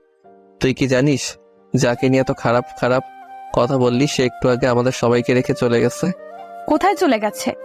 আমি কিছু না বলে তিশার দেয়া চিঠি নীলার হাতে ধরিয়ে দিলাম। নীলা চিঠিটা পড়ে আগের থেকে বেশি কান্না করে দিছে, আমাকে জড়িয়ে ধরেছে কান্না করতে করতে আর বলছে, আমাকে মাফ করে দাও, আমি না জেনে কত কিছু বলে ফেলেছি, আমাকে প্লিজ মাফ করে দাও। আমি নীলাকে আমার থেকে ছাড়িয়ে নিয়ে রুমে চলে গেলাম। রুমে যাবার পর দরজা আটকে দিলাম। নীলা বাইরে থেকে অনেক ডাকাডাকি করছে। সত্যি তিশার জন্য আমার খুব খারাপ লাগছিল। আমার অত কষ্টের সময় তিশা আমাকে হাসি খুশি রেখেছিল, কিন্তু সেই এইভাবে চলে গেল। এইদিকে নীলা ডাকছে, প্লিজ দরজা খুলো, প্লিজ আমাকে একবার তোমার রুমে ঢুকতে দাও। আমি সত্যি তখন না জেনে তোমাকে নিয়ে খারাপ কথা বলে ফেলেছি, প্লিজ আমার সাথে এমন করো না, আমি যার পারছি না। আমি নীলার কোনো কথাই কান দিচ্ছি না। মানুষ এত খারাপ চিন্তা ভাবনা কিভাবে করতে পারে? আমি গোসল করতে গেলাম। গোসল শেষ করে বাহিরে বের হলাম। তখনও দরজার বাইরে থেকে নীলার কান্নার আওয়াজ শোনা যাচ্ছিল। ন্যাকা কান্না করছে। ভালো লাগে না আমার, যেদিন থেকে এসেছে আমাকে নানানভাবে চালিয়ে মারছে। কান্না কিছুতেই থামছে না, কি করবো ভেবে পাচ্ছিলাম না। তিশার জন্য কষ্ট হচ্ছে, তার উপর নীলার কান্না, সব মিলিয়ে একটা অসহ্য হয়ে দাঁড়িয়েছে। আমি কোনো উপায় না পেয়ে একটা ঘুমের ওষুধ খেয়ে ঘুমিয়ে পড়লাম। কিছুক্ষণের মধ্যে চোখের দুপাতা লেগে আসলো। আমি হারিয়ে গেলাম ঘুমের রাজ্যে। সকাল হয়ে গেছে, আজান দিচ্ছে, নামাজ পড়বো, তাই উঠে ফ্রেশ হয়ে বেরোলাম। দরজা খুলতেই দেখি নীলা দরজার বাইরে শুয়ে আছে। মায়া হচ্ছিল নীলার জন্য, কিন্তু আমি নীলাকে ডাক দিলাম না। নামাজ পড়তে চলে গেলাম। বাসায় আসলাম একটু বেলা করে। বাসায় আসার পর দেখি নীলা রান্না করছে। আম্মু নীলাকে সাহায্য করছে। আমি আম্মুকে উদ্দেশ্য করে বললাম, আম্মু তোমার কি রান্না করতে অসুবিধা হয়? যদি হয় তবে আমাকে বলো, আমি রান্নার জন্য লোক নিয়ে আসবো। কেন, রান্নার জন্য কাজের লোকের কি দরকার? বৌমা তো আছেই, আমাকে সে কখন থেকে সরিয়ে নিজেই রান্না করছে, আমি শুধু একটু সাহায্য করেছি মাত্র। আম্মু আমি সবার হাতে রান্না খেলেও ওই মেয়ের হাতের রান্না খেতে পারবো না। আমার কথা শুনে নীলার হাসি খুশি মুখ মুহূর্তে অন্ধকার হয়ে গেল। কেন, বৌমার হাতের রান্না খেতে তোর সমস্যা কি? আম্মু ওই মেয়ের হাতে রান্না খেয়ে বিষ খেয়ে মরে যাওয়া অনেক ভালো। এবার নীলা মনে হয় নিজেকে আর সামলে রাখতে পারলো না, কেটে দিয়েছে। দিদি তো মেয়েটাকে কাঁদিয়ে। আম্মু ওইসব ন্যাকা কান্না, এর আগে এরকম ন্যাকা কান্নার জন্য তো আমাকে কম কষ্ট সহ্য করতে হয়েছে। আমি নতুন করে ওই ন্যাকা কান্নার জন্য আর কষ্ট সহ্য করতে পারবো না। তুমি যদি আমার জন্য রান্না করো তাহলে আমি খাবো, না হলে না খেয়েই আমাকে অফিস যেতে হবে। তাহলে ভালো করে শুনে রাখ, আমি তোর জন্য কোনো রান্না করতে পারবো না। বৌমা রান্না করেছে আর তুই সেটা খেলে খাবি, না খেলে না। মা এভাবে বলো না, ও না খেয়ে থাকবে নাকি? আম্মু আমার জন্য কাউকে আগলা দরদ দেখাতে হবে না, আর কাউকে কষ্ট করে রান্নাও করতে হবে না। আমি চললাম। এই বলে রুমে এসে ব্যাগ নিয়ে অফিসে যাবার জন্য বের হব, তখন পেছন থেকে আম্মু, এই বাবা, তুই কি সত্যি সত্যি কিছু না খেয়ে অফিস যাবি নাকি? তাছাড়া তো কোনো উপায় দেখছি না, তুমি যেহেতু রান্না করে দিবে না, না খেয়ে আমাকে যেতে হবে। বাবা তুই না খেয়ে যাস না, একটু বস তুই, আমি তোর জন্য রান্না করে দিচ্ছি। এখন তার আর দরকার হবে না, আমি চললাম আম্মু। আর নীলা আমাকে অনেকবার ডেকেছিল, কিন্তু কে শুনে কার কথা। আমি অফিস চলে গেলাম। আজ রিক্সায় অফিস যাব। বাইক তিশাদের বাসায় অফিস গিয়ে বসে আছি। পেটে প্রচন্ড ক্ষুধা, বাইরে থেকে যে কিছু খাবো তার জন্য সময় ছিল না। বস এসে আমাকে জিজ্ঞাসা করলো কিছু হয়েছে কিনা। আমি বললাম তেমন কিছু হয়নি, শুধু একটু ক্ষুধা লেগেছে। কেন, তুমি বাসা থেকে কিছু খেয়ে আসোনি? না, সেই সময়টুকু আমি পাইনি। আচ্ছা যাও, ক্যান্টিন থেকে কিছু খেয়ে এসো। খালি পেটে কাজ করলে কোনো কাজ ভালোভাবে শেষ করতে পারবে না। আমি বসকে বললাম আপনিও চলুন না আমার সাথে। না বাবা, এখন তো আমার কিছু কাজ আছে, দুপুরে আমরা একসাথে খাবো, কেমন? আমি বললাম আচ্ছা ঠিক আছে। তারপর আমি একাই ক্যান্টিনে খেতে চলে গেলাম। বাইরের জিনিস আমার আবার তেমন ভালো লাগে না, কিন্তু প্রচন্ড ক্ষুধা লাগার কারণে খেতে হচ্ছে। খাওয়ার পর কাজে মন দিলাম। এখন অনেক ভালো লাগছে। বজ্জাত নীলার জন্য এতক্ষণ কি কষ্টই না হয়েছে। সারাদিনের কাজ শেষ করে তিশাদের বাসায় গেলাম। তিশার আব্বু আম্মুর সাথে কিছু কথা বলবো, আর আমার বাইক আনতে যেতে হবে। তিশাদের বাসায় যে তিশার আব্বু আম্মুর সাথে কিছু কথা বললাম। তারা এখনো তাদের মেয়ের জন্য কান্না করছে। কান্না করারই কথা, একটা মাত্র মেয়ে ছিল। তবে আজ যখন তিশাদের বাসায় ছিলাম, বাসাটা কেন জানি না আমার কাছে প্রাণহীন মনে হচ্ছিল। এর আগে অনেকবার এই বাসায় এসেছি, তখন তিশা সারা বাসা মাথায় করে রাখতো, আর এখন একটা ভূতরে বাসা মনে হচ্ছে। আমি তাদের বললাম দেখুন, কান্না করে আর কি হবে, ভাগ্যে যা ছিল তাই হয়েছে। এইভাবে কান্না না করে তিশার জন্য নামাজ পড়ে দোয়া করুন। আরো কিছু কথা বললাম, তারপর বাইক নিয়ে বাসায় চলে আসলাম। কলিং বেল বাজানোর আগে দেখি দরজা খুলে গেছে। নীলা এসে দরজা খুলে দিয়েছে। আমি নীলার সাথে কোনো রকম কোনো কথা না বলে আমার রুমে চলে গেলাম। রুমে যাওয়ার পর ফ্রেশ হয়ে নিলাম। ফ্রেশ হয়ে বেরিয়ে এসে দেখি টেবিলের উপর আমার আর নীলার বিয়ের ছবি। এতদিন এখানে আমার একার ছবি ছিল। বিয়ের পর কিছুদিন আমার আর নীলার ছবি ছিল, কিন্তু পরে নীলাই সেটা সরিয়ে আমার একার ছবি রেখে দিয়েছিল। ছবিটা দেখে কেন জানি না রাগ হচ্ছে। আমি আম্মুকে ডাক দিয়ে বললাম আম্মু, ও আম্মু তাড়াতাড়ি আমার রুমে আসো তো। আম্মু আমার রুমে এসে বলল, কি রে বাবা, কি হয়েছে? এমন ভাবে ডাকছিলি কেন? আম্মু আমার রুমে এসে ওই ছবিটা কে রেখেছে। আমি তো সেটা জানি না। তখন দরজার পাশ থেকে নীলা বলল, না মানে ছবিটা আমি রেখেছিলাম আর কি। ওই তোর সাহস হয় কি করে আমার ছবি সরিয়ে একটা মিথ্যা বিয়ের ছবি আমার টেবিলে রাখার? মিথ্যা কিসে? তোমার আর আমার তো সত্যিই বিয়ে হয়েছে, আর সেটার স্মৃতি হিসেবে এই ছবিটা। তোর স্মৃতির কিছুর কই।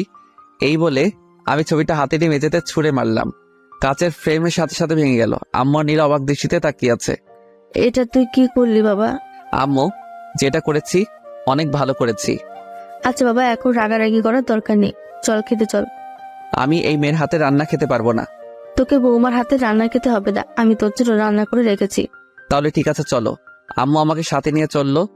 যাওয়ার সময় নীলাকে বলল, বৌমা তুমি ওসো, সে সকাল থেকে তো না খেয়ে আছো, এখন খেতে চলো। আম্মু, বাসায় কি খাবার ছিল না নাকি? কেন, এই কথা কেন? তুমি তো এখন বললা ওই মেয়েটা নাকি সে সকাল থেকে কিছু খায়নি। বৌমা তো তোর জন্য না খেয়ে আছে, তুই না খেয়ে চলে গেলি। বৌমা বললো তুই যতক্ষণ না খাবি ততক্ষণ নাকি বৌমা কিচ্ছু খাবে না। আমি আর তোর আব্বু কত বোঝাইলাম, কিন্তু কিছুতেই মেয়েটা কিছু খেলো না। এক কথা, তুই বাসায় এসে আগে খাবি, তারপর নাকি সে খাবে। আমি জোর করে বললাম, আম্মু আমার জন্য কাউকে ঢং করে না খেয়ে বসে থাকতে হবে না। আমার যখন ইচ্ছা আমি খাবো। এর জন্য যে কেউ না খেয়ে বসে থাকবে এইভাবে সে কি প্রমাণ করতে চায়? হ্যাঁ, একদিন আমার খুব ভালো লাগতো যখন নীলা আমি না খেলে নিজেও খেত না, কিন্তু এমন এক সময় এসেছিল আমি সারাদিন খেয়েছিলাম নাকি সেটাও জিজ্ঞেস করতো না। আমি যদি নীলাকে কখনো খাওয়ার জন্য বলতাম, নীলা আমার উপর নানানভাবে রাগ দেখাতো। আমারও রাগ হচ্ছে নীলার এমন আজারে ঢং দেখে। আমার খুব রাগ হয়। শুধু আব্বু আম্মুর জন্য নীলাকে বেশি কিছু বলতে পারি না। নিজের রাগ নিজের মধ্যে পোষণ করি। খাবার টেবিলে সবার জন্য মাংস আর আমার জন্য ডিমের তরকারি। আমি আম্মুকে জিজ্ঞাসা করলাম, আম্মু আমার জন্য একটু মাংস রান্না করতে পারলে না? মাংস রান্না করলে তো তুই ভাবতি বৌমার রান্না, আমি আমার নামে চালিয়ে দিয়েছি, তাই তোর জন্য আলাদা তরকারি। তাই বলে ডিমের? বাহ, কত স্বাদ! আহ, তরকারি যা হয়েছে না। আব্বু তুমি খাচ্ছ না কেন? এত কথার কি আছে? আহ, যা হয়েছে না। বৌমা তুমি এখন থেকে প্রতিদিন রান্না করবে। মন চাচ্ছে সব আমি একাই খেয়ে নিই। আব্বুর এরকম কথা শুনে আমি প্লেট নিয়ে আমার রুমে চলে গেলাম। এমনিতেও হিংসা হচ্ছিল, সবাই খাচ্ছে মাংস দিয়ে আর আমি ডিম। তার উপর আব্বুর বলা কথাগুলো কোনোরকম সেদিন খেয়ে উঠলাম। ঘুমাতে যাব, তখন নীলা আমার রুমে এলো। কি ব্যাপার, কিছু বলবেন? বলবো, কিন্তু তুমি আমাকে আপনি করে কেন বলছো? তুমি করে বলার অধিকার হারিয়ে ফেলেছি তো তাই। এই, তুমি আমাকে আর কত কষ্ট দিতে চাও বলবে একটু? আমি আপনাকে কখন কষ্ট দিলাম? হ্যাঁ, আগে দিয়েছি। সারাদিন আপনার খোঁজ খবর দিয়েছি, নানাভাবে আপনাকে বিরক্ত করেছি, কিন্তু এখন তো আপনাকে আমি কোনোভাবে বিরক্ত করছি না। তাহলে আপনার এত কষ্ট কিসের? তুমি সেটা বোঝো না? না, আমি বুঝি না। আর আজকে জানতো আমার খুব ঘুম পাচ্ছে, ঘুমাবো। কাল আবার অফিস নাকি মিটিং কি আছে, একটু আগে যেতে হবে, অনেক কাজ আছে। ভাবছি আজকে কিছু কাজ করে রাখবো, তাই দয়া করে এখন আমাকে একটু ফ্রি করে দিন প্লিজ। আচ্ছা, আমি কি ক্ষমার অযোগ্য? মানে আপনার কথা কিছু বুঝলাম না। আচ্ছা, তুমি আমার সাথে এমন আর করো না। আমি আর নিতে পারছি না, আমার দম বন্ধ হয়ে আসছে। এই, আপনি এখন আমার রুম থেকে যান তো, আমি কাজ করব। না, আমি যাব না, আমি তোমার সাথেই থাকবো। ভালোভাবে যেতে বলছি কিন্তু। না গেলে কি করবা? আমি তখন নীলার হাত ধরে নিয়ে টেনে রুমের বাইরে বের করে দিলাম। কাজ করে ঘুমিয়ে পড়লাম। পরদিন অফিসে যাব, দেখি নীলা কলেজে যাওয়ার জন্য রেডি হয়েছে। এই, আমি তোমার সাথে যাব। কেন আমার সাথে যেতে হবে কেন? পিচ্চি বাচ্চা নাকি? তুমি আমাকে তোমার সাথে নিবে না? আমি নিতে পারবো না নীলা। তারপর রেগে গিয়ে বই খাতা সব ছুঁড়ে ফেলে দিচ্ছে আর বলছে, আমি আর কোনোদিন কলেজেই যাব না। সেটা আপনার ব্যাপার, আমি চলি। নীলা আমার কথা শুনে রেগে গেল। রাগের কারণে বই খাতা সব ছুঁড়ে ফেলে দিতে লাগলো। আমি নীলাকে থামানোর কোনো চেষ্টা করলাম না। আমি অফিসে চলে গেলাম। এইভাবেই কাটতে লাগলো দিনগুলো। অনেক দিন কেটে গেল, কিন্তু আমি আমার জায়গা থেকে একদম স্থির আছি। নীলা বারবার আমার কাছে আসতে চায়, কিন্তু আমি আসতে দেই না। নানানভাবে অপমান করে সব সহ্য করে নেয় মেয়েটা। কখন আমাকে এগিয়ে কিছু বলেনি। আগে যে মেয়েটা নিজের চুলগুলো গুছিয়ে রাখতে পারতো না, পাগলির মতো দেখা যেত অনেক সময়, এই কয়েক মাসের ব্যবধানে মেয়েটা কি সুন্দর সংসার গুছিয়ে নিয়েছে। সব কাজ এখন নীলাই করে। আম্মুকে তেমন কোনো কাজ করতে দেয় না। আম্মু শুধু আমার জন্য রান্না করে, কারণ নীলার কোনো কিছু আমার সহ্য হয় না। কিন্তু আগের থেকে এখন নীলার উপর আমার রাগ অনেক কম হয়। পুরনো প্রেম জেগে ওঠে মাঝে মধ্যে। আমি তবুও নীলাকে আমার কাছে কখনো টেনে নেই না। কি দরকার যদি আবার সে আগের মতোই করে। অফিস থেকে এসে একদিন শুয়েছিলাম। নীলা তখন আমার রুমে আসলো। এসে কেমন জানি করতে লাগলো।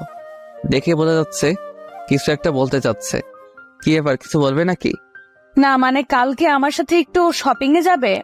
দেখো, আমি সারা সপ্তাহ কাজের পর একদিন ছুটি পাই। আমি যেতে পারবো না। টাকা দরকার তো সেটা বলে দিলেই হয়। আমাকে শুধু শুধু টানছো কেন? না, ব্যাপারটা সেরকম নয়, তুমি সাথে গেলে ভালো হতো। যেতে পারবো না। কত টাকা দরকার আমাকে সকালে বলে দিও, আমি দিয়ে দিব। এখন যাও, আমি ঘুমাবো। নীলা আর কিছু বলার সাহস পেল না। জানেও কিছু বললে আমি রেগে যাব, আর রেগে গেলে কখন কি করে বসবো সেটা আমি নিজে জানি না। নীলা চলে যাওয়ার পরে আমার ঘুম আসতেছিল না, তাই ভাবলাম একটু ছাদে গিয়ে ঘুরে আসি। ছাদে গেলাম। অন্ধকার, কিন্তু ছাদে কারো একজনের কান্নার আওয়াজ শোনা যাচ্ছিল। আমি চারদিকে ভালো করে তাকিয়ে দেখি কে কোথায় কাঁদছে। দেখি ছাদের একদম কিনারে দাঁড়িয়ে একটা মেয়ে কাঁদছে। ভালো করে দেখার জন্য একটু কাছে গেলাম। হ্যাঁ, এটা তো নীলা কাঁদছে, কিন্তু এখানে এইভাবে দাঁড়িয়ে কাঁদছে কেন? কি ব্যাপার, এখানে এইভাবে কাঁদছে কেন? নীলা পেছন ফিরে তাকিয়ে আমাকে দেখে ভূত দেখার মতো চমকে গেল। কই, আমি কখন কাঁদলাম? মাত্রই তো শুনতে পেলাম। না, আমি কাঁদি নাই। তা তুমি না ঘুমাবে? ঘুম আসছিল না তো, তাই ছাদে এলাম। ও, চলো না দুজন একসাথে বসে চাঁদ দেখি। এখন আমার ঘুম পাচ্ছে, আমি গেলাম। নীলার সাথে বসে চাঁদ দেখায় চেয়ে বিটিভিতে সংবাদ দেখা অনেক ভালো। তবু দেশের কোথায় বাতাবি লেবু ভালো চাষ হচ্ছে সেটা জানা যাবে। আমি রুমে এসে ঘুমিয়ে পড়লাম। আজান শুনে ঘুম ভাঙলো, নামাজ পড়তে চলে গেলাম। একটু হাঁটাহাঁটি করলাম, তারপর বাইরে থেকে খেয়ে আসলাম, কারণ আজকে বাসায় মাংস রান্না হবে। আর আমার জন্য হবে ডিমের তরকারি। ভালো লাগে না, যেদিন বাসায় মাংস রান্না করে সেদিনই আমাকে ডিমের তরকারি খেতে হয়। রান্না পারি না বলে নির্যাতন করে। বাসায় এসে টিভি দেখছিলাম, আম্মু আমাকে খেতে ডাকছিল। আমি বলেছিলাম পরে খেয়ে দিব। কিছুক্ষণ পর নীলা আমার কাছে এসে বলল, এই গতকাল রাতের ব্যাপারটা মনে আছে? কোন ব্যাপারে কথা বলছো? আজ তো আমাদের শপিং এ যাবার কথা। আমাদের নয়, তোমার যাওয়ার দরকার। তুমি যাও। কেমন? আমাকে একদম টানবে না। তোমার সাথে বাইরে যেতে আমার ইচ্ছা করে না। এই নাও, এখানে 8,000 টাকা আছে, যা কেনার কিনে নিয়ে এসো। কেমন? নীলা টাকাগুলো নিল না, রাগ দেখিয়ে রুমে চলে গেল। আমি টিভি দেখা বন্ধ করে আমার রুমে চলে গেলাম ঘুমাবো। তখন আবার নীলা এসে, এই ঘুমিয়ে পড়েছো? না, কি বলবে বলো? টাকাগুলো দাও। আলমারিতে রাখা আছে, নিয়ে যাও। নীলা টাকাগুলো নিয়ে চলে গেল। আমি না ঘুমিয়ে গোসল করে জুমার নামাজ পড়তে চলে গেলাম। নীলা যখন টাকা নিয়েছিল তখন বাজে 12টা, আর এখন বাজে সন্ধ্যা 7:21। মেয়েটা এখনো কেন বাসায় আসছে না, খুব চিন্তা হচ্ছে আর রাগও হচ্ছে অনেক। এমন সময় কে যেন বাসার কলিং বেল বাজালো। আম্মুকে দরজা খুলে দিল। নীলা বাসায় ফিরেছে, তাহলে দেখেও শান্তি লাগছিল। কি রে মা, এতক্ষণ কোথায় ছিলি? আম্মু আর বলো না, শপিং করতে যাব, কিন্তু রাস্তায় এক বন্ধুর সাথে দেখা হলো, সে তার বাসায় নিয়ে গেল, তাই একটু দেরি হয়ে গেল। আম্মু জিজ্ঞাসা করো ছেলে বন্ধু নাকি মেয়ে? তানহাদের বাসায় গিয়েছিলাম। তা বৌমা, তোমার হাতে এত ব্যাগ কিসের? আগে বাসার ভেতরে চলো, তারপর বলছি। আব্বু আর আমি আগে থেকে বসে টিভি দেখছিলাম, আম্মু এসেও যোগ দিল। তা সোহেলের জন্য কিছু আনিস নাই? ও দাঁড়াও, দেখাচ্ছি। এই বলে নীলা একটা ব্যাগ আব্বুর থেকে এগিয়ে দিয়ে বলল, আব্বু এটা তোমার, আর আম্মু এটা তোমার। কি দরকার ছিল এত টাকা খরচ করার? আব্বু কাল কত তারিখ? 13 তারিখ। তোমাদের হয়তো মনে নেই, কিন্তু আমার খুব ভালোভাবে মনে আছে। আগামীকাল আমাদের বিয়ের 1 বছর পূর্ণ হতে যাচ্ছে, তাই ভাবলাম সবাই মিলে আগামীকালকে ছোট্ট একটা অনুষ্ঠান করব। আমি নীলার কথা শুনে একটু অবাক হলাম, আমার তো মনেই ছিল না। আগে বলবি তো, তাহলে আমি অনুষ্ঠান করতাম। না আব্বু, এই বছর পারিবারিক ভাবেই হোক, আগামী বছর না হয় বড় করে করা যাবে। তা সোহেলের জন্য কিছু আনিসনি? হ্যাঁ এনেছি তো, এই নাও তোমার জন্য এটা। এই বলে নীলা আমার দিকে প্যাকেট এগিয়ে দিল। আমার সেই দিনের কথা মনে পড়ে গেল, যেদিন আমি প্রথম বেতনের টাকা দিয়ে নীলাকে শাড়ি কিনে দিতে গিয়েছিলাম, কিন্তু নীলা আমাকে ফিরিয়ে দিয়েছিল। আমি প্যাকেট হাতে নিয়ে নীলার মুখে ছুঁড়ে মারলাম। কি এলো, প্যাকেট ফেলে দিলি কেন? আম্মু, আমি সবার দেওয়া জিনিস নিব, কিন্তু এর কোনো কিছু নিতে পারবো না। নীলা অবাক চোখে তাকিয়ে আছে। প্লিজ এমন করো না, আমি অনেক খুশি তোমার জন্য পাঞ্জাবিটা এনেছি। এনেছো ভালো কথা, বাইরের কাউকে দিয়ে দিও। নীলা তখন চোখ মুছতে মুছতে প্যাকেটটা উঠিয়ে নিল। আমিও আর সেখানে বসে না থেকে রুমে এসে শুয়ে পড়লাম। আমি সেখানে থাকলে আমাকে অনেক কথা শুনতে হবে। পরদিন সকালে অফিস যাওয়ার জন্য বের হচ্ছিলাম, তখন আম্মু বলল, কি রে, আজকে তুই অফিস যাচ্ছিস কেন? তো আমি কি করব, আর অফিস অনেক কাজ আছে, আমাকে যেতেই হবে। আব্বু আম্মু নীলা আমাকে অনেকবার না করেছিল, কিন্তু কে শুনে কার কথা। আমি অফিস চলে যাই। নীলা অনেকবার ফোন দিচ্ছে, SMS করছে, কিন্তু আমি কোনো কিছুর উত্তর দিচ্ছি না। রাতে বাসায় ফিরলাম, বেল চাপার আগে দরজা খুলে গেল। মনে হয় আগে থেকে অপেক্ষা করছিল। আমি দেখি বাসাটা বেলুন দিয়ে সাজানো, আর টেবিলে সুন্দর একটা কেক রাখা আছে। যা, এখন ফ্রেশ হয়ে বৌমার দেওয়া পাঞ্জাবি পরে নিচে আয়। আসছি আম্মু, না হলে আমাকে উপরে আসতে দিত না। আমি আমার রুমে গিয়ে দরজা আটকে জামা চেঞ্জ করে শুয়ে পড়লাম। কখন ঘুমিয়ে পড়েছিলাম মনে নেই, কিন্তু মাঝরাতে বুকের উপর ভারী কিছু ভর করে আছে সেটা বুঝতে পারছি। কে যেন ফিসফিস করে কিছু বলছে, আমি চুপ করে শুনতে লাগলাম। বলছে, আমি কি সত্যি অনেক বড় অন্যায় করে ফেলেছিলাম, যার জন্য এইভাবে আমাকে দূরে সরিয়ে রাখছো? আমি কি ক্ষমার অযোগ্য? তোমার সাথে আমি এমন কেন করছি সেটা তুমি বুঝবে না, কিন্তু তোমার সাথে এত খারাপ ব্যবহার করে আমিও সুখী ছিলাম না। আমি অনেক কষ্ট পেয়েছি। কেন করেছি জানো? আমার বান্ধবীরা তাদের বয়ফ্রেন্ডদের নিয়ে অনেক প্রশংসা করত, তাদের বয়ফ্রেন্ড এটা করে সেটা করে, কিন্তু আমি তোমাকে নিয়ে কিছু বলতে পারিনি, তাই অনেক হিংসে হতো, রাগ হতো, আর সেই রাগ আমি তোমার উপর দেখাতাম। আমি জানি না তুমি কত কষ্ট পেয়েছো, কিন্তু আমি ইচ্ছে করে তোমাকে কষ্ট দিতে চাইনি, আমার রাগের জন্য এত কিছু। কিন্তু জানো, আমার এখন অনেক কষ্ট হয় তোমার ভালোবাসা হারিয়েছি আমার মিথ্যে জেদের কারণে। আমি চাই না এত কিছু, শুধু চাই তুমি আমাকে আগের মতো ভালোবাসো। আমি তোমার ভালোবাসা হারিয়ে বুঝতে পেরেছি তোমার ভালোবাসা আমার জন্য কত দরকার। এসব বলে আবার আমাকে জড়িয়ে ধরে কান্না করতে লাগলো। আমি এতক্ষণ সব কথা শুনছিলাম, কিন্তু এটা ভেবে পাচ্ছিলাম না নীলা আমার রুমে আসলো কিভাবে। নীলা কান্না করেই যাচ্ছে। আমিও ভাবলাম, হ্যাঁ মেয়েটাকে অনেক কষ্ট দিয়ে ফেলেছি, এবার থামা দরকার। আমিও তো নীলাকে ভালোবাসি, তাহলে শুধু শুধু দূরত্ব বাড়িয়ে লাভ কি? আর এমনিতে পাগলিটাকে মনে একটু কষ্ট দিয়ে ফেলেছি, আর পাগলিটা আমাকে ভালোবাসে বলে সবকিছু সহ্য করে নিচ্ছে। আমি তখন শক্ত করে নীলাকে জড়িয়ে ধরলাম আর বললাম, আমারও না তখন অনেক কষ্ট হয়েছে। নীলা আমার সারা পেয়ে কিছুটা চমকে গেল আর বলল, তুমি জেগে আছো? হ্যাঁ আছি। জানো, যখন তুমি আমার সাথে ওই রকম ব্যবহারগুলো করতে আমার খুব কষ্ট হতো, খুব নিজেকে অপরাধী মনে হতো। সরি বাবু, আমি না জেনে ভুল করে ফেলেছি, আমাকে আরো শক্ত করে জড়িয়ে ধরো। সরিতে কাজ হবে না, যে ভুল করেছো তার মাসুল দিতে হবে। বলো কি মাসুল দিব? আমি সব রকম মাসুল দিতে প্রস্তুত আছি। আমাকে ছোট একটা মেয়ে দিতে হবে। একটা কেন, 2টা দিব। না, আমার একটা হলেই চলবে। এই চলো না আজকে বিবাহ বার্ষিকী পালন করি। হ্যাঁ চলো, কিন্তু তার আগে এটা বলো, তুমি আমার রুমে কিভাবে আসলে? তুমি যখন আম্মুর সাথে কথা বলছিলে তখন আমি তোমার রুমে চলে আসি আর লুকিয়ে থাকি, আর তুমি আমাকে দেখো নাই। খুব বুদ্ধি হয়েছে তাই না? হ্যাঁ হয়েছে, চলো আব্বু আমাকে ডেকে তুলে কেক কাটবো। এইভাবে কেক কাটবো নাকি? আমার পাঞ্জাবি কই দাও, আমি সেটা পরবো। আর তুমি নিজের জন্য কিছু আনোনি? এনেছি তো, নীল রঙের শাড়ি আর তোমার জন্য নীল রঙের পাঞ্জাবি। তাহলে তো জমবে। একেবারে মাখন। চলো তাড়াতাড়ি রেডি হয়ে কেক কাটবো, তারপর বাকি কাজ করব। বাকি কাজ মানে? আমার তো মেয়ে চাই, সেটার ব্যবস্থা করতে হবে না? নীলা কিছুটা লজ্জা পেয়ে বলল, যা দুষ্টু। আজকে আমার দুষ্টামিগুলো তোমায় দেখাবো। তারপর আমি আর নীলা রেডি হয়ে আব্বু আম্মুকে ডাক দিয়ে কেক কাটলাম। আব্বু আম্মু আর নীলাকে খাইয়ে দিলাম। আব্বু আম্মু অনেক খুশি আমাদের মধ্যে সব ঠিক হয়ে গেছে সেটা দেখে। তারপর আমি আর নীলার রুমে চলে আসলাম। নীলা আমাকে জড়িয়ে ধরে চুমু খেতে শুরু করলো। তারপর আর কমুনা আমার শরম করে।